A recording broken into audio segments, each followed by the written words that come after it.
Alright, we live. Basically, this is pretty much just a theory stream, and I'm about to read something somebody wrote me real quick.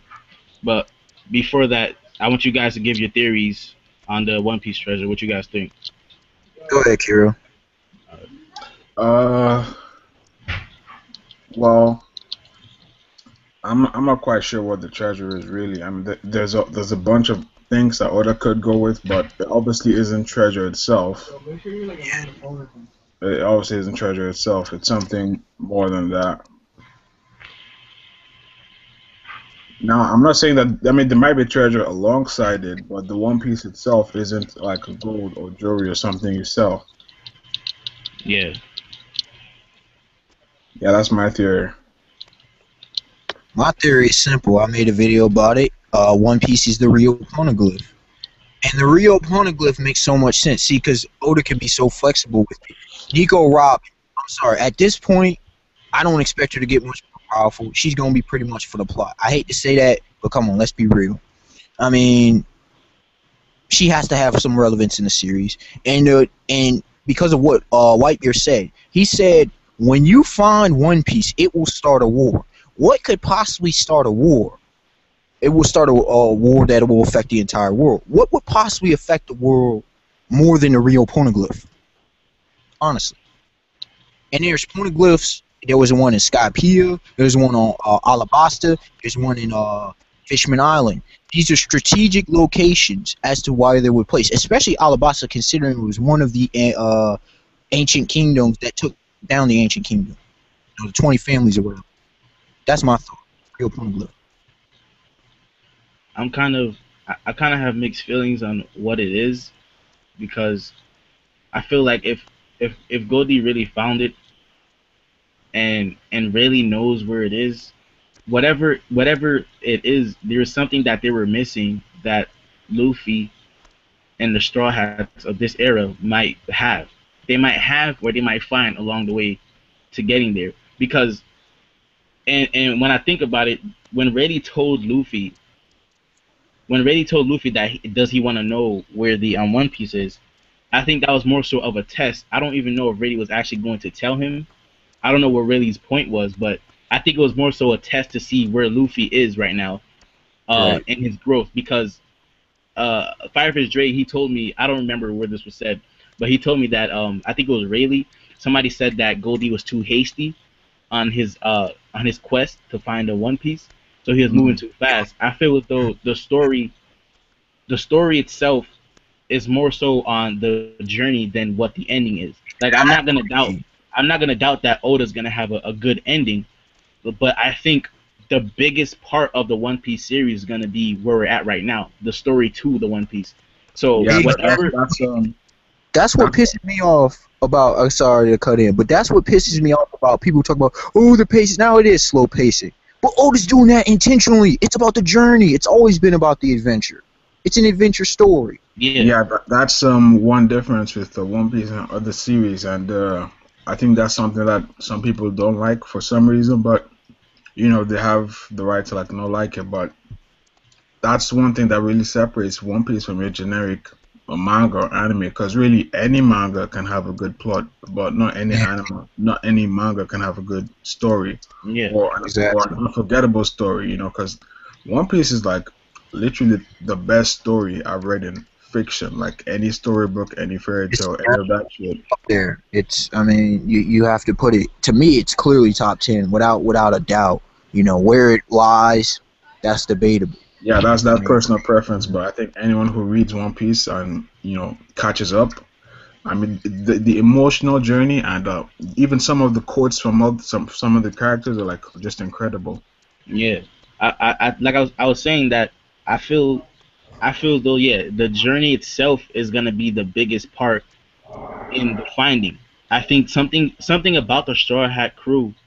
I don't know what the difference is from this era and the last era, but if Goldie truly did find the One Piece, and for some reason he wasn't able to do something with it, we don't know the backstory, because Oda could do anything with that. I don't know if he couldn't do anything with it. I don't know if he was lacking something, but there's something about the Straw Hat crew and Luffy when they do end up finding a One Piece.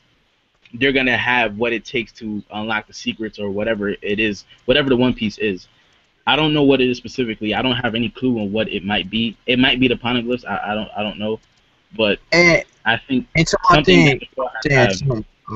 don't mean to cut you off, Ed, but to what you're saying, you don't know. I clearly think it's what at least in the anime Mihawk said. I really believe it's that when he said that Luffy has the ability to make allies out of both friends and foes. I don't think Goldie Roger had that. Goldie Roger was clearly had a bunch of enemies. Okay, I think that's the difference, because if it is the real poneglyph and they are going for a final war, I don't care how powerful you are individually, because I think Luffy's gonna be demigod level when he's Pirate King, you know. But your crew, one crew cannot take on the whole world. That's why I believe the Revolutionary Army isn't as OP as what people think they are. Dragons not enough. They're not enough. You need an entire, because it'll take the entire world. You have to. They are challenging the entire world. You cannot do that alone. I don't care how powerful you are. You just can't do it. I mean, Goldie had well, Goldie had enemies, but they're all like from Garp to Whitebeard to Shiki. Shiki wanted him to join his crew. Like his enemies, it's not that they lack respect. I mean, they respect Goldie. I feel as though him bringing people around him may not be as strong as Luffy's, but I feel that people were actually drawn to him. Like Garp. Like Garp was trying to find him. Garp was trying to go after him. Like Garp was pretty much his enemy, but he still took on his kid. So I feel like people had respect, and he was able to draw people in just as much as Luffy. But Luffy may be able to do it more. Yeah, I mean, you can respect, but not love. It's an interesting concept, because respect is a part of it. But I mean, Luffy's charisma. See, I think it has to do with Congress hockey, as well as other things. But from day one, it's just Luffy's charisma. Like, you can feel it, even if you read or just watch it. It's like you just can't help but like this dude. Like, you might not respect him, you gotta like him. Everybody likes it. I mean, look at Dressrosa. Instantly, the entire crowd, without him even doing anything. Dudes are following him, and he doesn't even want them to. Like, he just has that presence. And Goldie Roger, he was similar, but I think it's like his mentality was different from Luffy's. Okay? Yeah. Luffy wants to be, as Pirate King, he wants to be the freest man on the sea. What did they say about Roger? Roger conquered the Grand Line. Conquest and freedom are antithesis of each other. Okay? And that's part of the reason why I think Oda is intentionally not had Luffy kill anybody yet. Okay? Like, people, like, now because dudes claim I don't have flaws with One Piece. One of the flaws is some people should die. I think Rob Lucci, I know I haven't been brought back, but he should have been dead. Like, he should have died. Yeah, One Piece is a great adventure story, but when you think about certain things like deaths and stuff, I don't think Oda was wanting to write it that way. We may see it as a flaw, but I think that Oda's intentions weren't to kill. Like, I don't know. It is shonen though. You know, it's a shonen series, so. But that doesn't matter. There deaths. I think he has deaths too. No, I think Oda intended on killing characters, but at some point he realized that there's actually value in bringing characters back, and that's when he like started doing a U-turn on like bringing Pell back and shit like that. Yeah. And I mean, it just shows. Also, I always talk about that One Piece durability, though. I mean, it's half joking and it's problematic, but it's true. When freaking like dudes wanna hype up characters, it just shows that these aren't regular humans. Like Robin, all them, not Gonfall. I mean, Robin and Gonfall as well. I mean, Wiper and Zoro, one thing, taking 20 million votes directly, and they get up, and they're good to go. I mean, especially, and when you think about Pell, see, Oda, he did put in loopholes, okay? He clearly stated that Zoans excel in two areas. Number one, they specialize in hand-to-hand combat, and number two, they have ridiculous regenerative capabilities. This is what Oda stated. But dudes don't want to pay attention to the rules of the game. The on my page, but Dre wrote you Dub. He said you make an interesting point. Goldie not being able to make anyone an ally, but he honestly thinks that Goldie had the power though. The power of what? To make anyone his ally. I just think it's ideology. And dudes, because I made a video, 7 sides of Luffy, and dudes don't want to admit to the complexity of Luffy as a character, and they don't want to address his ideology. They don't want to address anything about his actual character. They just want to see him as this simple, you know, dumb, idiotic character, which is not factual by any means. But when you actually start looking at characters and analyzing them, I wanted to address something that you said earlier on, which is the pornoglyphs and One Piece and all that kind of stuff. Now that just got me thinking, where have we seen pornoglyphs? We've seen them in Fishman Island, Skypiea, I think. Skypiea and Alabasta. Right. Is there anywhere else that I've forgotten?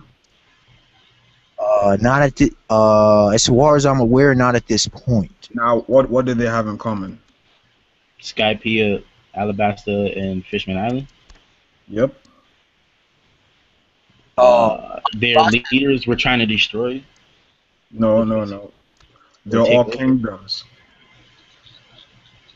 I can't say that they're all kingdoms, but I remember see that what Allah was at Norland, which I think never Skypiea wasn't a kingdom when we were at the during the arc, but in the past that place where the poneglyph was a kingdom, and it's dead.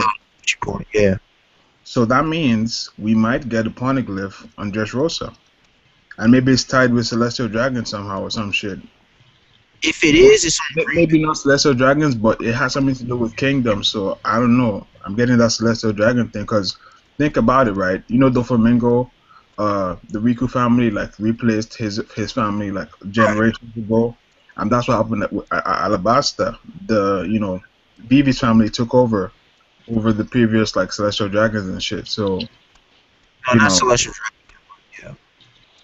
Yeah. I mean, it should have been Celestial Dragons. I mean, that her family took over because look at the Riku thing.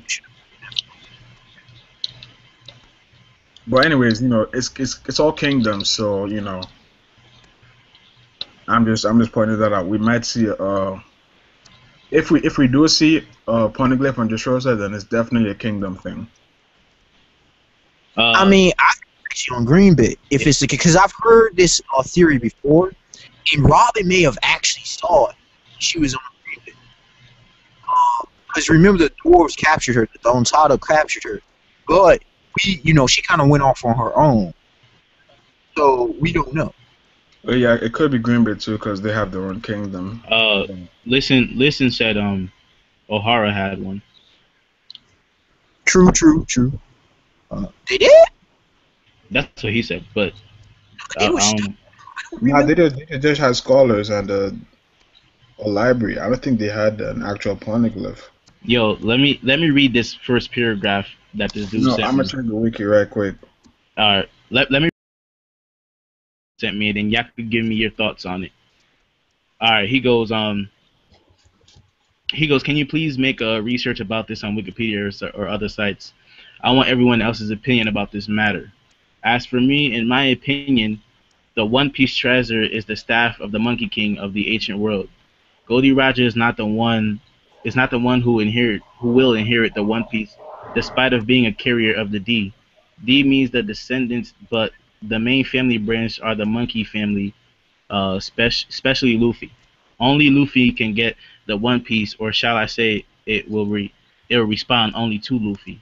Oda is a fan of Akira Toriyama, author of Dragon Ball. The manga was an adapted form of the novel Journey to the West. Goku, Saiyan, Monkey D, Luffy, Pirate King, Monkey King. That was the first paragraph. I don't like it, off rip. No disrespect, I've heard similar, but I don't like the fact that Luffy's the only fated one. Nah, bro, that just defeats the purpose of the entire series. No. What about you, Kiro? First of all, yeah, Eric, you're right. There is a poneglyph in or her, and yeah, regarding the theory, it makes little sense that responds just to Luffy. Like, why Luffy? Why not anybody? I don't know. Let me read this second paragraph. So He says, in the journey to the west, the monkey king son Wukong obtained his something. Yeah, he obtained something, a magically expanding gold ring iron rod weapon from something. This weapon was originally a stick for measuring the depth of seawater used by Yu the Great in his flood control and treatment efforts. Hence, its ability to vary its shape and length. After you left, it remained in the sea and became the pillar holding down the sea, an unmovable treasure of the undersea palace of Aokang. Whatever. Do y'all know the story? I don't know the story. I know parts of it. I mean, it may.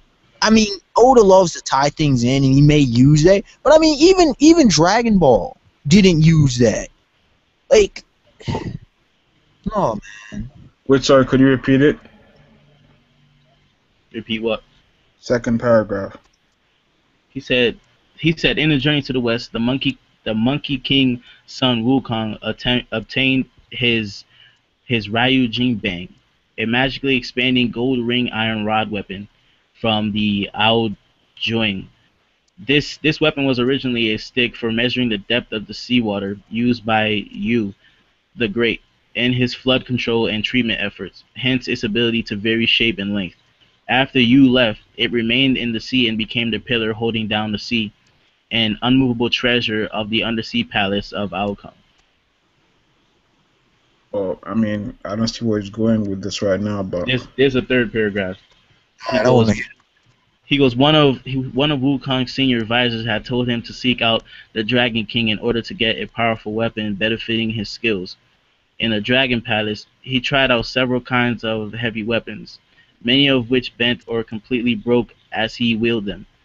Ao Jing's wife then suggested that the Ryu Jingbang, thinking he would not be able to lift it. When Wukong neared the pillar, it began to glow, signifying that the Monkey King was its true owner. It obediently listened to his commands and shrank to a manageable size, so Wukong could wield it effectively.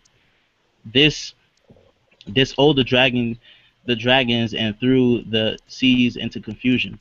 The Monkey King having removed the only thing controlling the ebb and flow of the ocean's tides.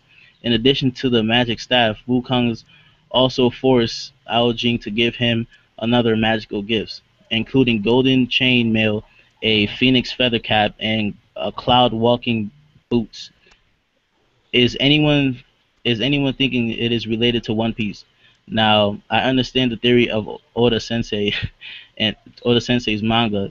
The One Piece is the Monkey King staff that controls the flow of the sea. Luffy is a descendant of the Monkey King, not Goldie Roger. He is just like a member of the branch family of D. Please comment. Thanks. Nah, man. No, no. I even have a problem with the perfect ultimate theory of One Piece. See, when things fit too perfectly, that's a problem. Because when things fit too perfectly, they will be problematic. Oda, see, also the issue is Oda has at least 8 subplots going on in the story. He's got a lot of backstories to do. He wouldn't have characters, for example, like Kuma and Sir Crocodile's backstories that we need to get into, Doflamingo's backstories, if all this was for some staff at the end of the story that only Luffy could do something with. And Luffy's not even that kind of character either. That's part of the reason why I like Luffy. You think Luffy would accept that? Nah, not he wouldn't do it by his own strength. now remember what Rayleigh said. Rayleigh said that they rushed things. That was their Right. problem. Now, if this was the case, if this theory that this guy is proposing was true, then it wouldn't really matter whether they rushed or not, because it's incompatible with Roger regardless. Rather, really would have said we wasted our lives chasing this bullshit. Yeah, Rayleigh don't look like he BS's. And I mean, Luffy, he would have been like, you know, and here's the thing. This I also know Dragon knows. Because he would have had Kuma put that smack down on the Straw Hats and send them away for training. That was a purposeful thing. It's not, I think, just to get them ready for the New World. Because you had Law and these different cats go into the New World. Okay? It wasn't just that. They could have trained in the New World. No. Okay. Do you guys want to wrap up the theory? Any theories you have about the treasure? I mean, I still hold the One Piece. I think that that monkey staff, good try, but I'm sorry. Good try. What about you, Kiro? It's really early. Like, it's too early in my opinion to make a good theory. I mean, the best theory I could make right now is it's tied with the poneglyphs. Maybe it's the missing piece with all the poneglyphs, and therefore it's the one piece that's missing. But, you know, that's using what we know. All right. The second topic is devil fruits. What do you guys think about that? What's your thoughts? I mean, do you want to be more specific about that? Like, the creation, like the why devil fruits are here and how are they here. You first, Kiro. Devil fruits. There's something interesting about devil fruits. I don't know how they find them. I mean, do they just swim in the sea and people get them or something? I don't know where they get them, because it definitely isn't like they literally don't just drop from like casual trees and stuff. I hope Oda doesn't go the Naruto route and say this big magical tree just drop devil fruits out of it. I think no, I don't think that's a bad route. I mean, if let's say the fruit fall into the sea, and then they like swim, you know, like how you have bottles with like letters in them, or they grew from under the ocean, which hint is why you can't swim. It sprouted from under the ocean. That's not a bad. That's actually not a bad one. Like, cause we do have underwater plants and stuff, so that's actually a nice theory. But you know, when we get to thank you guys for reminding me. Oda said in one of his most recent SBSs, like right now the most recent ones, they haven't finished translating them, like at least on the wiki, because that's why I read them. But Oda has said, like, this is a quote, this is like paraphrased. Or Oda has said that the Straw Hats are gonna meet a scientist soon who will explain everything they need to know about the devil fruits. And that has to be Vegapunk. That has to be Vegapunk, because nobody knows more about devil fruits than him. That's what I've been saying for the longest time. People need to know story writing 101. I don't mean to cut in, but I've been saying Dr. Vegapunk knows all, and he probably knows about hockey too. I think he's an absolute monster with devil fruits, and I can talk about Dr. Vegapunk later. Wait. Do you think he could actually, like, do you think he's good at combat, or do you think he's just a genius? Hell yeah. I think he's got genius level intellect, and he probably has like 20 devil fruit weapons. Like, I don't think this dude's a joke. I mean, think about it like this. One example. You saw Caesar Clown. Now, you had regular Marines, foot soldier Marines arrest him, and Dr. Vegapunk. I'm sorry, Caesar Clown is not getting taken down by foot soldier Marines. There ain't no way. There's no way. And this man knows too much about devil fruits for this man to be a scrub. Nah. And he's correlated with the Revolutionary Army. Yeah. And it's One Piece. When has anybody who's of relevance been weak? When has what? Anybody who's of relevance, I mean big time relevance, been weak. I think that goes with what Dre just wrote. He said, I'm telling you that the devil fruits are human made. Why do you think the One Piece universe is casually so close to making them? Or I think they're natural, but I do think they're natural, but I don't know, like, there's something weird about them. But they're only able to make zones. See, that's the thing. They're only able to make artificial zones. They can't make logias and paramecias. You see what Yeah. I think they're natural. But there's something behind them. Well, regarding like, Because it's something about the spirit of the essence of the fruit, the devil fruit itself. And it passes on.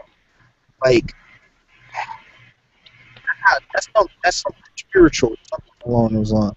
So it can't be man-made because it wouldn't pass on its nature.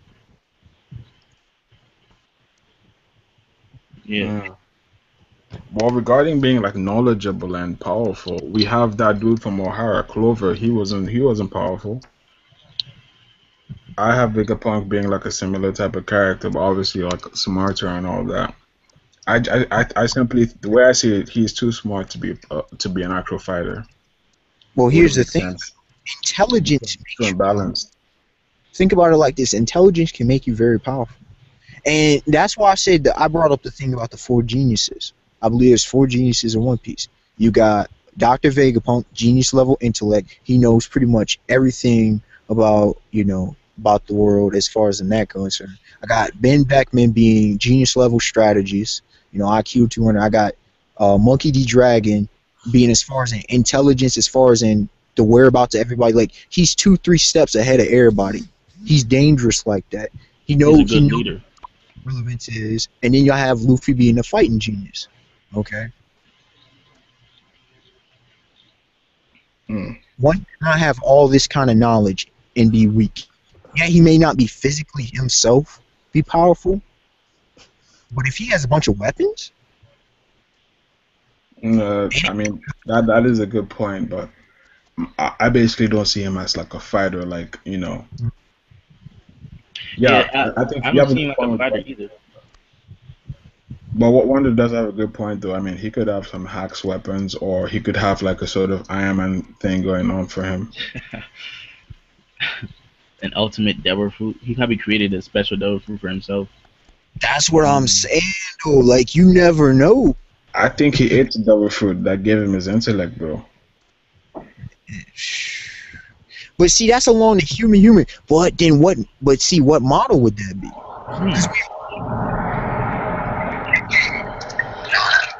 Chopper will have as an awakened zone. I think he'll be enlightened. He'll be like a Buddha. So what could he possibly have?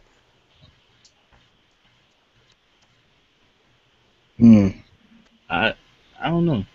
No, he could have like the brain fruit paramecia. But I think the problem with fruits is, if that were the case, then he'd be smart enough to But take his fruit to the next level, and that means he'd have literally infinite like intelligence, which he doesn't have. but think about it though. If you're as smart as Vegapunk is, wouldn't you create something so extremely hacks for yourself as like a last resort? No, Last resort to what? no, I wouldn't. Especially if you know enough fiction as I do. You create something like that and it gets in the wrong hands. That's part of the reason why I think Kaido is an artificial creation. I think he created Kaido. And Kaido is, I think he's also intelligent but ruthless. I think he got I actually agree with you, Wonder. I think Vegapunk made Kaido by accident because, well, didn't, I won't say made, but whatever he did to Kaido, he intended it to be like put in the right hands. It's a sort of RoboCop type of situation. Like, look at Frankie. Frankie said that he has found, the ultimate thing that Vegapunk has been looking for, and that's probably like a sort of good robot or good cyborg or whatever it is. Whatever it is, Kaido is like the bad version of it. Yeah. I mean, I say artificial creation. That can go from robot to humanoid-esque. Like, that could go a lot of ways, however Oda wants to take it.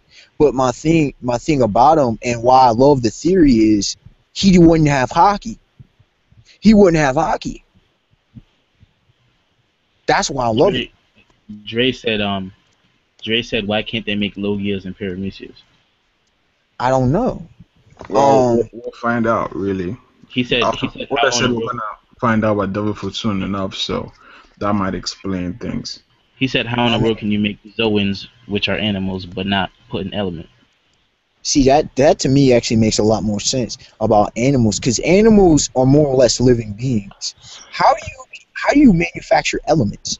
And then the parameces are just crazy, man. It's like the lottery. Okay, you don't know what in the world you getting your hands on.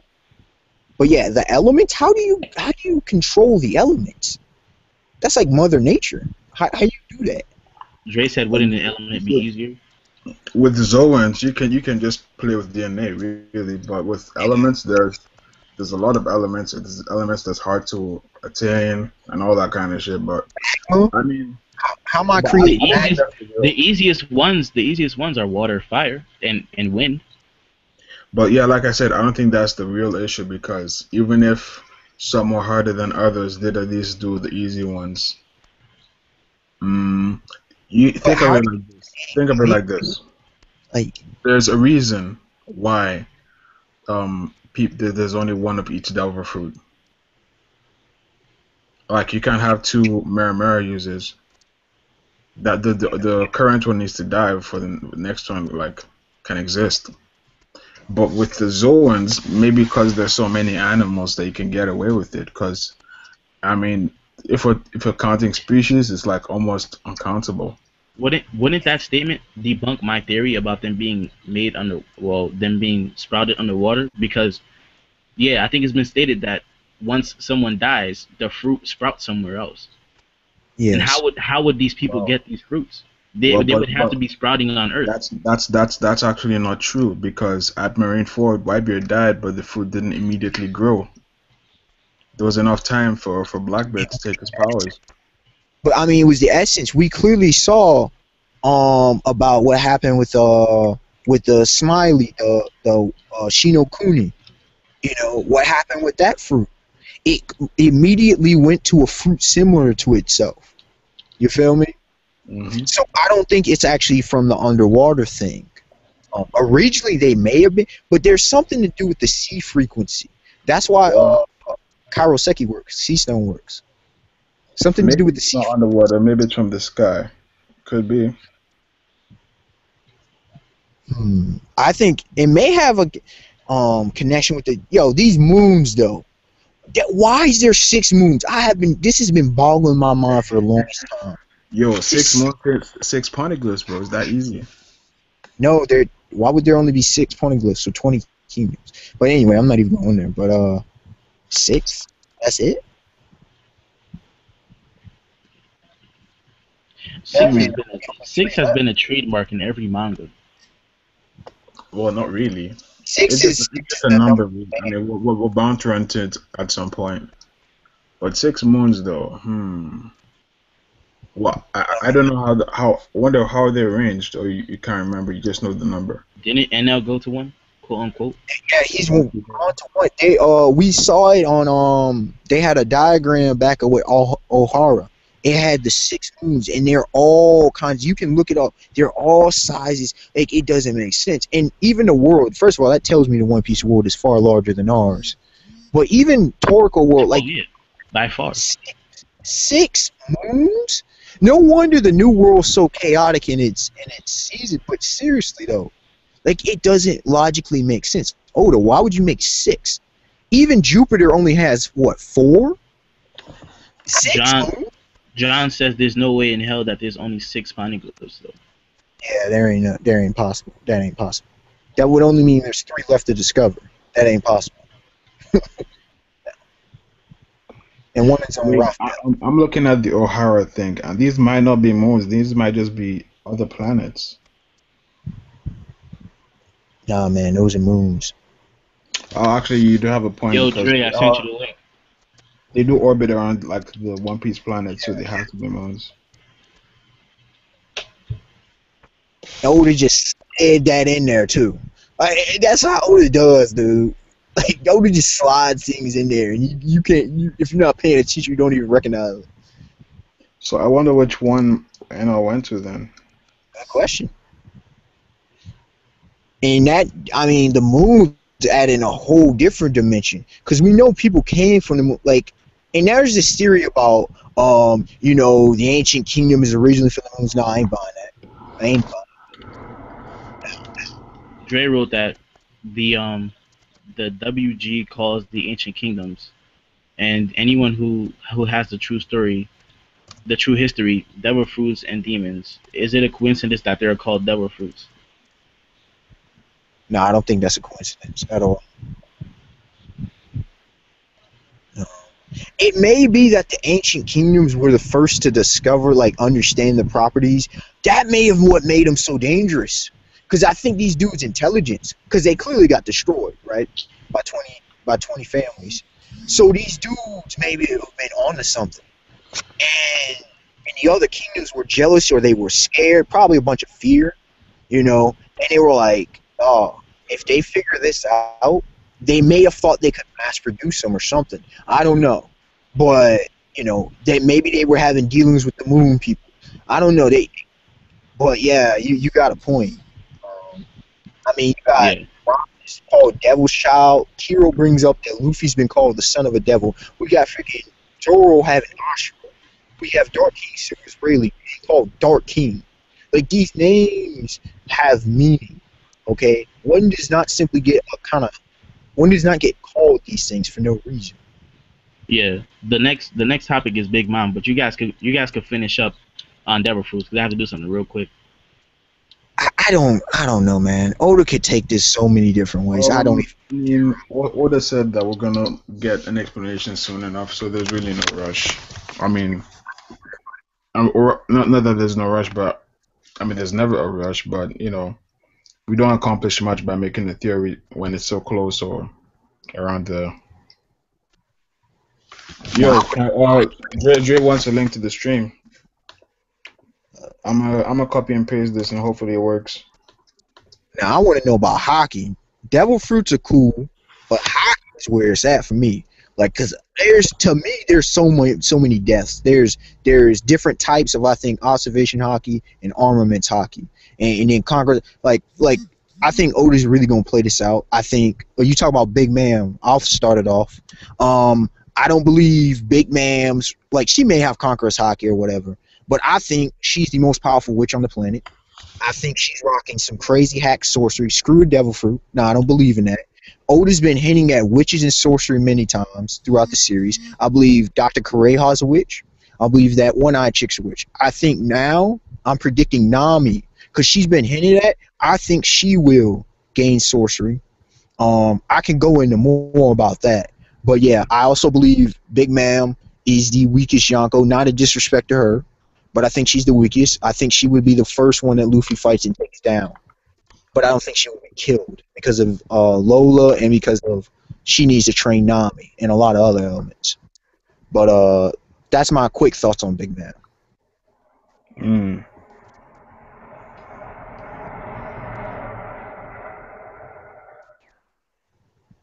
Edge still there? It is what it is. Is here? Firefish, you in here? Hello? Is the stream still going on? Trey, you wanted to say something about the devil fruits? Can y'all hear me? Yeah. So what are your thoughts on Big Mom, B? Nah, before Big Mom, you wanted to say something about the devil fruits? Hey, can y'all hear me though? Yeah. Oh, okay. Oh, my fault, bro. No, I was just gonna say real quick. I thought it would be easier to put a element inside it rather than the actual. I don't see how DNA would correlate to you actually turning into an animal. You know what I'm saying? Like, I would think that the element itself would be way easier because all you're doing is taking the essence of that element, which, you know, we already know what happens with that.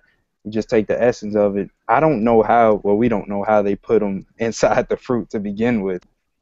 I just have a feeling that it's man-made, bro. Because, like, you don't just get this close to making these devil fruits, bro. Like, nah, bro. That's not a coincidence, good. And also with the whole, like I was saying, the world government names everybody from the ancient kingdom and anybody that has any connections or or knows anything about the poneglyphs or the true history. They label them as devils and demons. I don't understand why they name these devil fruits, but I think that has a correlation with, you know, the ancient kingdom and the people, them probably making them. Yo, I have a question for you guys. They continue to replicate though, like continue on even without somebody doing it. No, I have a question for you guys regarding the artificial devil fruits, the zoans. Do you think they can make artificial zones for existing zones? So like somebody else is gonna have the leopard zone, for example, or the giraffe zone. Yeah, I don't know. But see, with zones, to me, here's the thing with zones that you can get away with, because Oda introduced it. He did models, okay? As far as we know, neither Paramecia, because they're so wide and crazy, and neither Logias have models, okay? See, that's where it can work with zones. Because, I mean, I have a new theory. I have a new theory for the artificial zones. So basically, what I think Vegapunk does is he makes, you know, they make using the tontadas, they make the smiles, which are like, you know, the fake, just the hollow stuff. And there's something about the smiles, like after they're made. So like basically the smiles are compatible. Like, you know, when the fruit user dies, the essence goes into the nearest like similar fruit. And I think smiles are just compatible with any kind of essence. But the reason why they only take zoans is I think a zoan literally has the essence of the animal. And so what Vegapunk does with the smile, or what he planned on doing, or what they do, is that there's some kind of bait, and this attracts the essence of the animal, so the animal comes all the way to that. But if it's just like a random element, then I don't think you can like lure it, and I think that's why they can only make zoans. I think that's my theory. I don't know. It's just so much mystery. I mean, honestly, I personally think when it's all said and done, all of us gonna be way far off. We're not even thinking of what Oda has is going to present. That's why I don't like to say the devil fruit. It's crazy, man. Cause it just puzzles me that you turn into what you like, basically what you eat. Like you turn it into actual fire. That's just beast to me, bro. I've never like, I don't know, 'cause, like, that's dope, bro. But like you're usually given these abilities like through whatever method, but like you said, turning into that and that being stuck with you, to me that's crazy. Yeah, and zones especially, I think what Oda's doing is beautiful, because dudes have been hyped. You know, Logias are initially powerful, and I have Paramecias, you know, eventually if you get to the potential, the most powerful. But dudes sleep on zones. But if you look at it, Chopper in the Awakened Zone had a whole different element, and then the mythical, that's the rarest and most powerful. So the zones, what are y'all thoughts on the zones, man? I think they're much deeper mystery to it than what it seems. I mean, zones are like very few of them are like pretty good. Most of them are really But how many fighters have we really seen rock a zone well? We have Rob Lucci. I mean, I think I can throw Chopper in. You have Marco. You have. I mean, even that's what I'm saying. Even with Rob Lucci, I think he'd be better off with a randomized Paramecia. Like he can literally throw a dice, pick a Paramecia, and do a better job with that than with his Zoan. I mean, all the Zoan did was literally kind of, you know, give him stronger punches and kicks, which I just think there's having a Hax fruit is better than just getting stronger. See, I don't think we've seen the highest level though of his own, to be honest with you. That's what I was going to say. I think Paramecias in the early part have gotten their shine. I think all the way up to Marine Ford, the Logias pretty much got their shine. I think we're going to step into a stage with the zones, where I think we have already stepped into that stage with them introducing this whole with Momonosuke and, you know, all these different people. And Kaido's army, yeah. Yeah, Kaido's, yeah, his army. I think that's the stage we're in right now. But I just real quick, I wanted to, because one of y'all said y'all don't think somebody can eat the same devil fruit? And my thing is this: was that ever stated? No. Because my thing is this, bro. I think it's a myth about not eating two devil fruits. I really think that's a myth. No, I mean like just eating the same devil fruit. Like somebody takes a bite out of it and somebody, because I'm telling you, bro, Rebecca, she needs power. There's a reason that Sabo didn't eat that entire fruit, bro. He took a bite and threw it. That's gonna come back, and I guarantee you, bro. Some people may say it's stupid, bro, but I wouldn't be surprised if Rebecca eats some of that fruit too, cuz. Nah. I don't think you need to eat the entire fruit though to get the powers.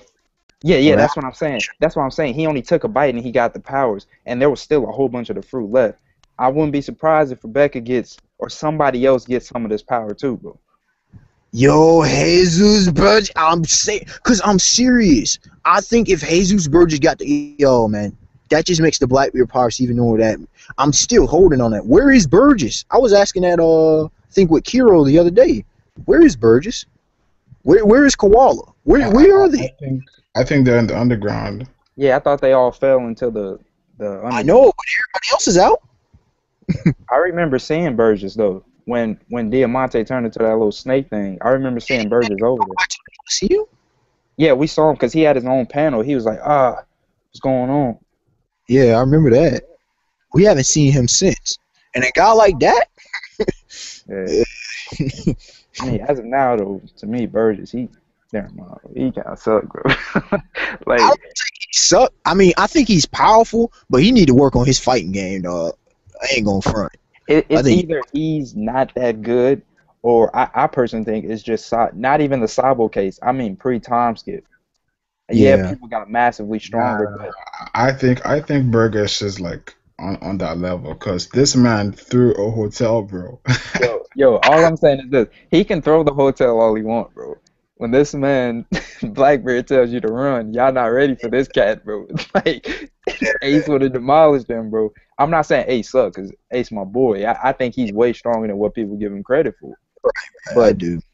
But I don't see Ace. As of now, I would say he's in the top tier of what we've seen. But once more people get involved, Ace would definitely still be close or up there. But it's going to be a lot of cats that's over him. You know what I'm saying? See, I don't think he's higher than Vice Admiral level at this point. Who, Ace? Yeah, or maybe. Nah, I say Ace realm, bro, where people sleep on this cat so much just because we didn't see him utilizing Haki. That was solely due to plot. I'm almost 100% pot. I'm gonna go on and say 100% pot. This dude was utilizing Haki. It's not a matter of everybody, all the other commanders was using it except for him. Like, get out of here, bro. That makes it inconvenient. But I don't think Oda wanted to show that Blackbeard fight, because dudes are sleeping on Black. Because here's my thing, dog. And here's the issue, you know, people saying about Luffy 2 years. Blackbeard became a Yonko in 2 years. And I don't know if Blackbeard was Admiral level. So what the hell? Like, what happened? You know what I'm saying? I think there's the key lies in that Ace fight. I really do. Yeah. No. Blackbeard's always been strong, bro. He's always been strong. Yeah, even before he got Yami. But the thing is, that fight, it's going to tell everything. Blackbeard's secret power. I think Haki was being hidden at that time, because we didn't know what was going on when like Garp hit Luffy. We didn't know what happened. Well, I wasn't reading One Piece at that time, but at that time I was like, how did he hurt him? Remember when he grabbed Smoker? I'm like, oh, cool. You know, I didn't think of it at the time. Yeah. I was like, what? Yeah. Did you guys already finish Big Mom? No, we haven't really got into it. I spoke about Big Mom though. What are you guys' theories? What do you guys think about Big Mom? I think people sleep on her. Oh yeah, she's young. Oh my goodness! People telling me that Akainu is gonna fertilize Big Mom and shit like that. I'm like, nah. Have you guys ever thought about this? Wouldn't people know about them if they're Yonkos? What do you mean? People like do know about their powers and stuff like that. No, because I'm guaranteed they killing a bunch of people. They would have to get that rank somehow. I mean, if you can see them and lift it all the tail, before you reach a yonko, you still have to pass all the subordinate. You think it's more so like word of mouth? That's I how you mean, have the status. territory building. They are emperors. You feel me? Like it's like the Shichibukai. Okay, these dudes are powerful. I'm pretty sure they know they powers though, like, or it's to some certain extent. I think with the Yonkos, in their case, most of their dudes below them can handle mostly anybody. So it's like they don't actually have to jump in to fight all the time. You know what I'm saying? Yeah. And basically, if you're the enemy of a yonko, you should be dead. The only person we've seen that was an enemy of a yonko that's still alive is Mori, and he's a Shichibukai. Even though Flamengo was about to wet his pants when Law brought up Kaido. And Doflamingo is calm as a fuck. Like, I mean, Dofi is like, damn, bro. Hey, like, you know what? Yo, did you guys see that episode 652 though? Yo. Hey, but you bring up about Kikomoria. You bring up and I'm glad you bring it up because I'm so sick of people. This man, he's I think he was in semi-retirement. He comes back. I think. Wait, who's weak? Kekomori, dude say this dude's weak. He's got a hacks ability. He's trash, but at one point he fought on equal grounds with Kaido, and yet you survived Kaido and you're trash. I mean, even if that's the case that he fought with Kaido, I think people take the Yonko term, and I personally feel, I know it's been stated that I haven't seen the official translation, but I would think that a Yonko would be his entire, empire, basically. It wouldn't just be just him. You know what I'm saying? Like, because if that's the case, then why would... You feel me? No, yeah, I get that, but I'm just saying, like, if you look at it, if you take everything around him away, would he still be, like, would he still be a Yonko? You know what I'm saying? Like, because I'm pretty sure there's more powerful cats out in the world. It just can't be just these 4 cats. You know what I'm saying? Oh, I believe there's several Yonko level people in the One Piece world. One of them is gonna be coming up on my list, but yeah, continue. I think what y'all always bring up about the dude from Wano country or whatever. Yes, he gotta be on that list. If they not under the world government, bro. Come on, man. Watch out. Under Kaido for protection of the people, I think he's on that level. I think the Giant King of Elbaf is on that. I think there's dudes in the world government on that level. Cats say Elbaf is going to suck, and I'm like, just because we've seen those dudes that we seen, them dudes, I think they foot soldiers, B. How is any place with giants gonna suck? That's what I'm saying. Cats say this every day, man. Like, they say because from the giants we've seen, they suck. I was like, them dudes, I guarantee them dudes is foot soldiers, B. Like they. Number one, let me debunk that. We're talking true giants. Dori and Nori did not suck. That is fact. They didn't suck. Okay, so in the 2 giants that were holding down the gate in his lobby, why would they choose giants? They didn't suck. Yeah. Come on, people. We've seen what are called giants. They're not truly giants. Well, here's the problem with people in the community. Once somebody takes an L, they suck. And that's what happens. Once Whitebeard polarized 2 giants, people are like, yep, giants are free. Those aren't true giants. Those aren't royalty giants. Like, those aren't high-class giants. No, the point is people are saying that everybody is Whitebeard now. Yeah. Wait. They said what? What did you say? They said since that John, or whatever his name is, got fatherized. Whitebeard polarized 2 giants. People have lost respect for them, and the flaw in that is people are assuming that everybody is Whitebeard, like that everybody can do Whitebeard. I was just about to say that. First of all, that was Whitebeard. Like, it wasn't like it was Usopp who took them down. Yo, you can't just underestimate, like, it. I think that's why I'm never coming back, bro. Because you can't just underestimate the power of Shiori 8. Yo, this dude is a monster, bro. Like, he's not a human, guy. Can we not realize the facts? We're talking regular giants here. We're not talking top tier giants. Man was a monster, kid. Like, if we have a giant, right? here's the potential of giants. Imagine a giant with Rokushiki. That's literally gear second and third combined. Freaking Jaguar D-Saw. I'm just saying. Jaguar D-Saw was a vice admiral. He didn't have no fucking Rokushiki, bro. First of all, if a giant had Rokushiki, the series might as well end.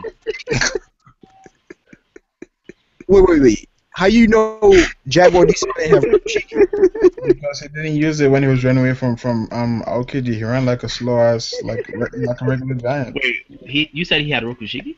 No, he said he had That's how you know he didn't have it. Just because you have it. What do you mean?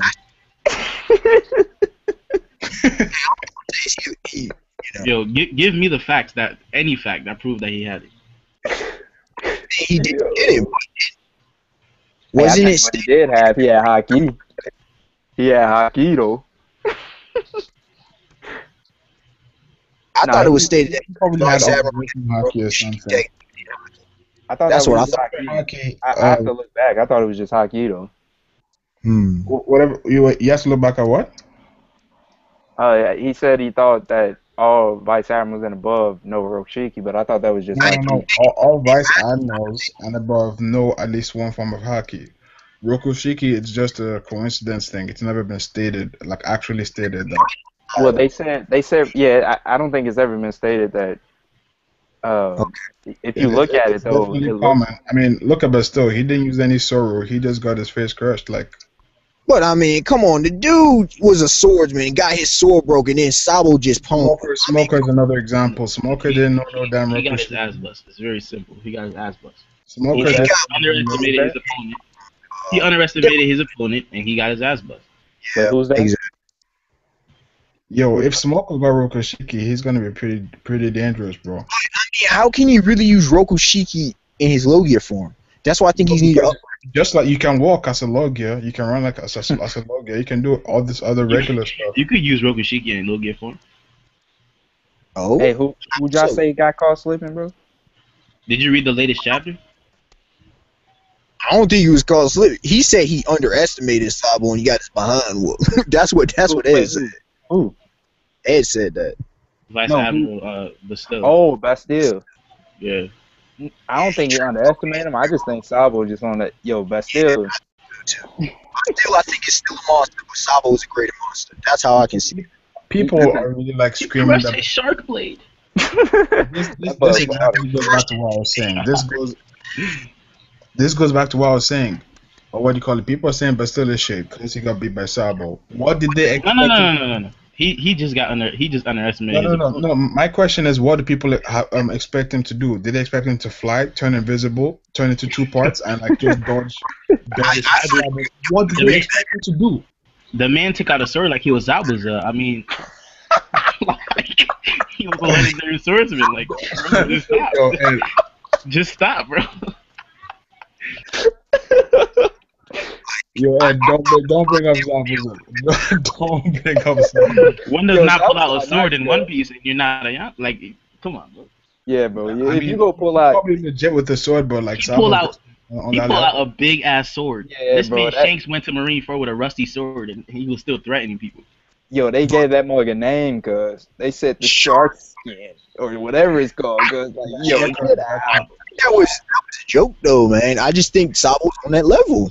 Yeah. I just think Sabo on that level. Sabo broke Burger's armor, and Burger's armor had armament hardening on it. Yes. I mean, bro. But still thought he was nice, bro. He pulled that sword out so casually. It's like, you know what? I mean, John said, bro. But how should he have pulled out the sword though? There's no other way. That big ass sword. I'm telling you, yo, he thought he was a legendary swordsman. He should have pulled out a pocket knife or something, bro. Oda needs to explain this, because the first sighting was when this man Garp pulled out that cannonball from his pockets. Oda needs to explain himself. He needs to get flagged for this. Well, it's garbage. Nah. Don't say that. He could pull out that sword, guys. Like that mud just came out of nowhere, B. Oh, Bastile's had a sword before. He's been shown. Pika. He just pulled out a giant-sized sword, bro. See? Hey, where would Bastille put that sword that we didn't see it? Like, it was bigger than his body. This ain't the first time we seen Vice Admiral Bastille, is it? It's not the first time we've seen the sword. We've seen the sword, but it wasn't as big as what we just saw in this last chapter, bro. No. You look. We shouldn't talk about Bastille. We should talk about fucking Pika. That sword is like quite his body size, and Pika is not small. Pika is not small, and the sword is bigger than him. I'm like, what? Horse Zoro. Yeah, Zoro looked like a little baby compared to that joint, bro. And he just casually stopped it. He said, John said, bruh, even if he didn't underestimate him, he would still have gotten murked. He would have still murked his ass. But I mean, I think he should have put up a bit better fight than that. I mean, the dude got taken down in a matter of 10 seconds. There's nothing he could have done. There's nothing. Sabo took him out with one hand. There's nothing. I think Sabo Armamen's hockey's just on that level. I don't know about the rest of his because we don't know. That Armamen's Yo, chill, John. Yo, this man John said Mihawk's pocket knife probably has more durability feats than that shark cutter. Come on, stop. Yo, it probably do, cuz. Stop it, bro. Hey, let's be real, cuz. But it's Mihawk though, so he's gonna put hockey on. He's gonna put hockey on. It's not the weapon, it's the user, it's the wielder. That's how it all. That's why Shanks is so beastly. Because really. Let's all be real here, bro. Sabo pulled a Bane versus Batman, because he held the mask after he crushed that joint and tossed it. He said, "Get this out of here, B." Like, yo, who else has done that? I think it was Shanks when he clashed with Whitebeard. This man Whitebeard threw the sake cup at him. Shanks, no, listen. Shanks, Whitebeard threw the sake cup at Shanks. Shanks glided over, right? Got up, pulled out his sword, and they both clashed. Like, it was just so swift. Yeah, Shanks with sword. Sure. This dude Whitebeard did a full swing. Respect the Whitebeard. Physical strength. A full swing. Full swing of his. Do you know how casual that encounter was? And how did Shanks move out the way? Yo, I think he used haki, a Whitebeard definitely aimed at him. Yes. I think he used his haki, bro. I don't think it was observation, bro. I think he used his king's haki, bro. He pushed that joint out the way, cuz. No. He didn't push it out the way. Shanks moved. Like, he literally moved away. Yeah, that's what I'm saying. He pulled a Goku, bro? He did soar. Because his sake cup, he moved with his sake cup. And then the one that Whitebeard threw just went by him. Wait, he pulled a Goku, bro? He pulled the instant transmission. No, not even that. Remember Goku was just dodging Jason Berta, bro? And it looked like he wasn't moving? Oh, no, he did move. It's showing... What? I got a question, because I think this involves not entirely, but something about observation hockey. Because I done seen dudes blitz. I mean, I done seen Dark King Silver's Rarely blitz twice. I done seen Ben Beckman blitz. Then y'all bringing up about Shanks blitzing. Like, how do these dudes just blitz? Like, what? That ain't just speed, dog. Like, these dudes literally blitz you. Like, Kizaru shouldn't be getting blitzed. That's what I'm saying. What's going on? Wait, when Kizaru get blitzed? I think he's talking about the Rayleigh versus Kizaru fight. From over here, and then this dude blitz, and then Ben Beckman, he just appears out of nowhere. Like, wait. I think it was more Kizaru's personality, because like after Rayleigh kicked him, he was basically like, so you finally show yourself now, B? Like, come on, man. How really such a badass old man. He like, yo, it's been how long since I used this sword? And he pulls out a casual regular sword too, because I think he taught Shanks swordsmanship. But what's it with these dudes? Not just regular. Pulled out Soru. But I mean, we have to think about this, right? Really, in his old age, coming out of retirement, using his muscle memory from back in the day, was keeping up with Kizaru. Exactly. That's crazy. Yeah, that's why I be telling cats, because the dudes from that age... Me and Dre had this discussion already, yo. This era has nothing on the old era. That's what Ed, we've been telling these cats from the get-go, bro. They have nothing on the old era, yo. I mean, Shiki would come back and rape me, makes no dude. sense, really, because when you think about it, that means that Prime really was moving faster than the speed of light. Shiki would come back and destroy these dudes. Yo, can't sleep on Shiki, bro. Shiki was a monster. Shiki was a monster. Ship as well. But That makes me fear Go D even more. This man Go D rolled up on Shiki with one ship? With one ship? You had Buggy in your crew, bro. Like, Go D Roger is a problem. But where do y'all think Buggy will be? Yeah, I know this is crazy. I know dudes laugh, but literally end of series because we see where Shanks has ended up. I think Shanks. Everyone on Goldie's crew is holding back. Yes. They're all sus. I don't think Buggy's holding back. I think Buggy's true power is gonna happen when he finds Captain John's treasure. Mm-hmm. I mean, he didn't mention it like just at Impel Down. He mentioned this since. What was that arc? The arc flashback? Where like since Jaya, around Jaya. Really? Yeah, that's when he first shows Buggy going with that, the unicyclist and the lion tamer. They go looking for lion tamer treasure. And they end up at a construction site instead, and that's how they get arrested. Yo, he was a beast. Yo, chill out. Yo, Luffy, but come on, dog. You can't tell me when we first introduced and Luffy did that move on line. Though. I mean, this dude just slammed the mess out of that line. That line was like, what, building tall? Like, this thing, like, come on. That was beastly. I ain't go for it. Early Luffy, though. Hashtag early Luffy. Yo, I'm gonna just say this, bro. I think their relationship was tight, cause the likes of Dark King Silver Rayleigh, you don't just shed a tear when WB goes out like that, bro. Like, he was crying. He said, "So you finally died, hey white bitch." Like, yo, their relationship was tight. I think if that generation, if Goldie, Garp, Whitebeard, Rayleigh, Shiki, if these cats decide, you know what, man? Garp. This man, Garp was on a different scale. Yo, I'm telling you. You punch somebody's head that could take out a continent? Come on, bro. Wait, not just that. Come on, bro. Goku? You gotta add in Kong? You gotta think. No. I think we're underestimating what I just said, though. You gotta think about what a continent is in the One Piece world. A continent to the One Piece world, a continent isn't what we think of a continent. That our continents are miniature compared to One Piece continent. So think about how strong Garp is. Yo, it looked like took out a One Piece world continent. I mean, it's even in his film. He flattened 8 mountains, bro. This man is on a different scale. Like, yo, Ed, I've never underestimated what was said when they said that this man could split continents. What it said. That's why I don't sleep on Don Chin Jiao. He was legendary in that era, B. He was legendary in that era, bro. Like, people also you see, that's one problem in this community. People hear something and they just jump to conclusions. They said that Don Chin Jiao had the bounty over 500 million.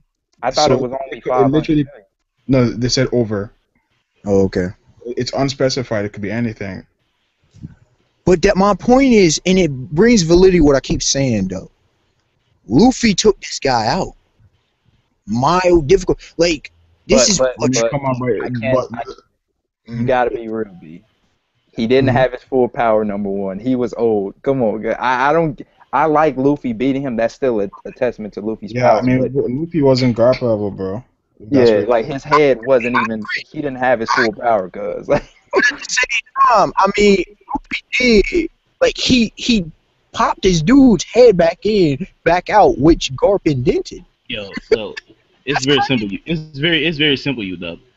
End of series Luffy, yeah, he could probably tangle with these dudes. But right now, no one in the series, maybe Blackbeard, but no one in the series is touching that old era.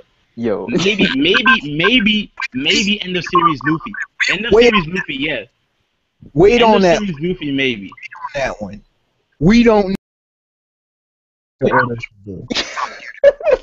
Just wait on. I'm being This serious. is what Oda should do. This is what Oda should do. When he finishes One Piece, right? Hopefully, hopefully he's not too old by then. But when he does finish it, if like he's not too Watch old, out, girl. hold up. If he's Give not us too that old, flashbacks, man. if he's not too old, he should do like a series of like the Goldie era. And I think since he's already finished One Piece, he doesn't need to stall. He can be like just Fuck it. straight to He the doesn't even point. have to wait that long. Just do it now. Give us a movie. gonna get flashbacks. I guarantee you, he's gonna get flash because we need No, them. we're gonna get some flashbacks like Kaido versus Whitebeard and stuff like that. We need flashbacks because if we don't get them, the story will not make sense. I'm keep telling people like it will not make sense. Hey, Ed, bro. Yeah. We had that conversation, but I don't think the world understands the power that these guys. Yo, if they're easily combating these dudes now, bro, there's nobody in this era right now I think is touching these cats. Like you said, maybe Blackbeard just because he's mad hacks. Maybe Yeah. Dragon. But Yeah, maybe there's a few. There's a Yeah, few there's a few. exceptions. yeah, but I would say Shanks only because he was alive during that era. So yeah, he Shanks saw too. he was there to witness the greatness from these dudes, but there's only a few in the One Piece world right now that could tangle with these dudes. Do you guys know the best nickname or no? This is more of an opinion thing. So I was asking you guys, what's like the best epithet or like nickname for a Marine? Oh, a Marine? Like let's say White Chase Smoker. That's a decent name, the White Chase. The best for the Marines though.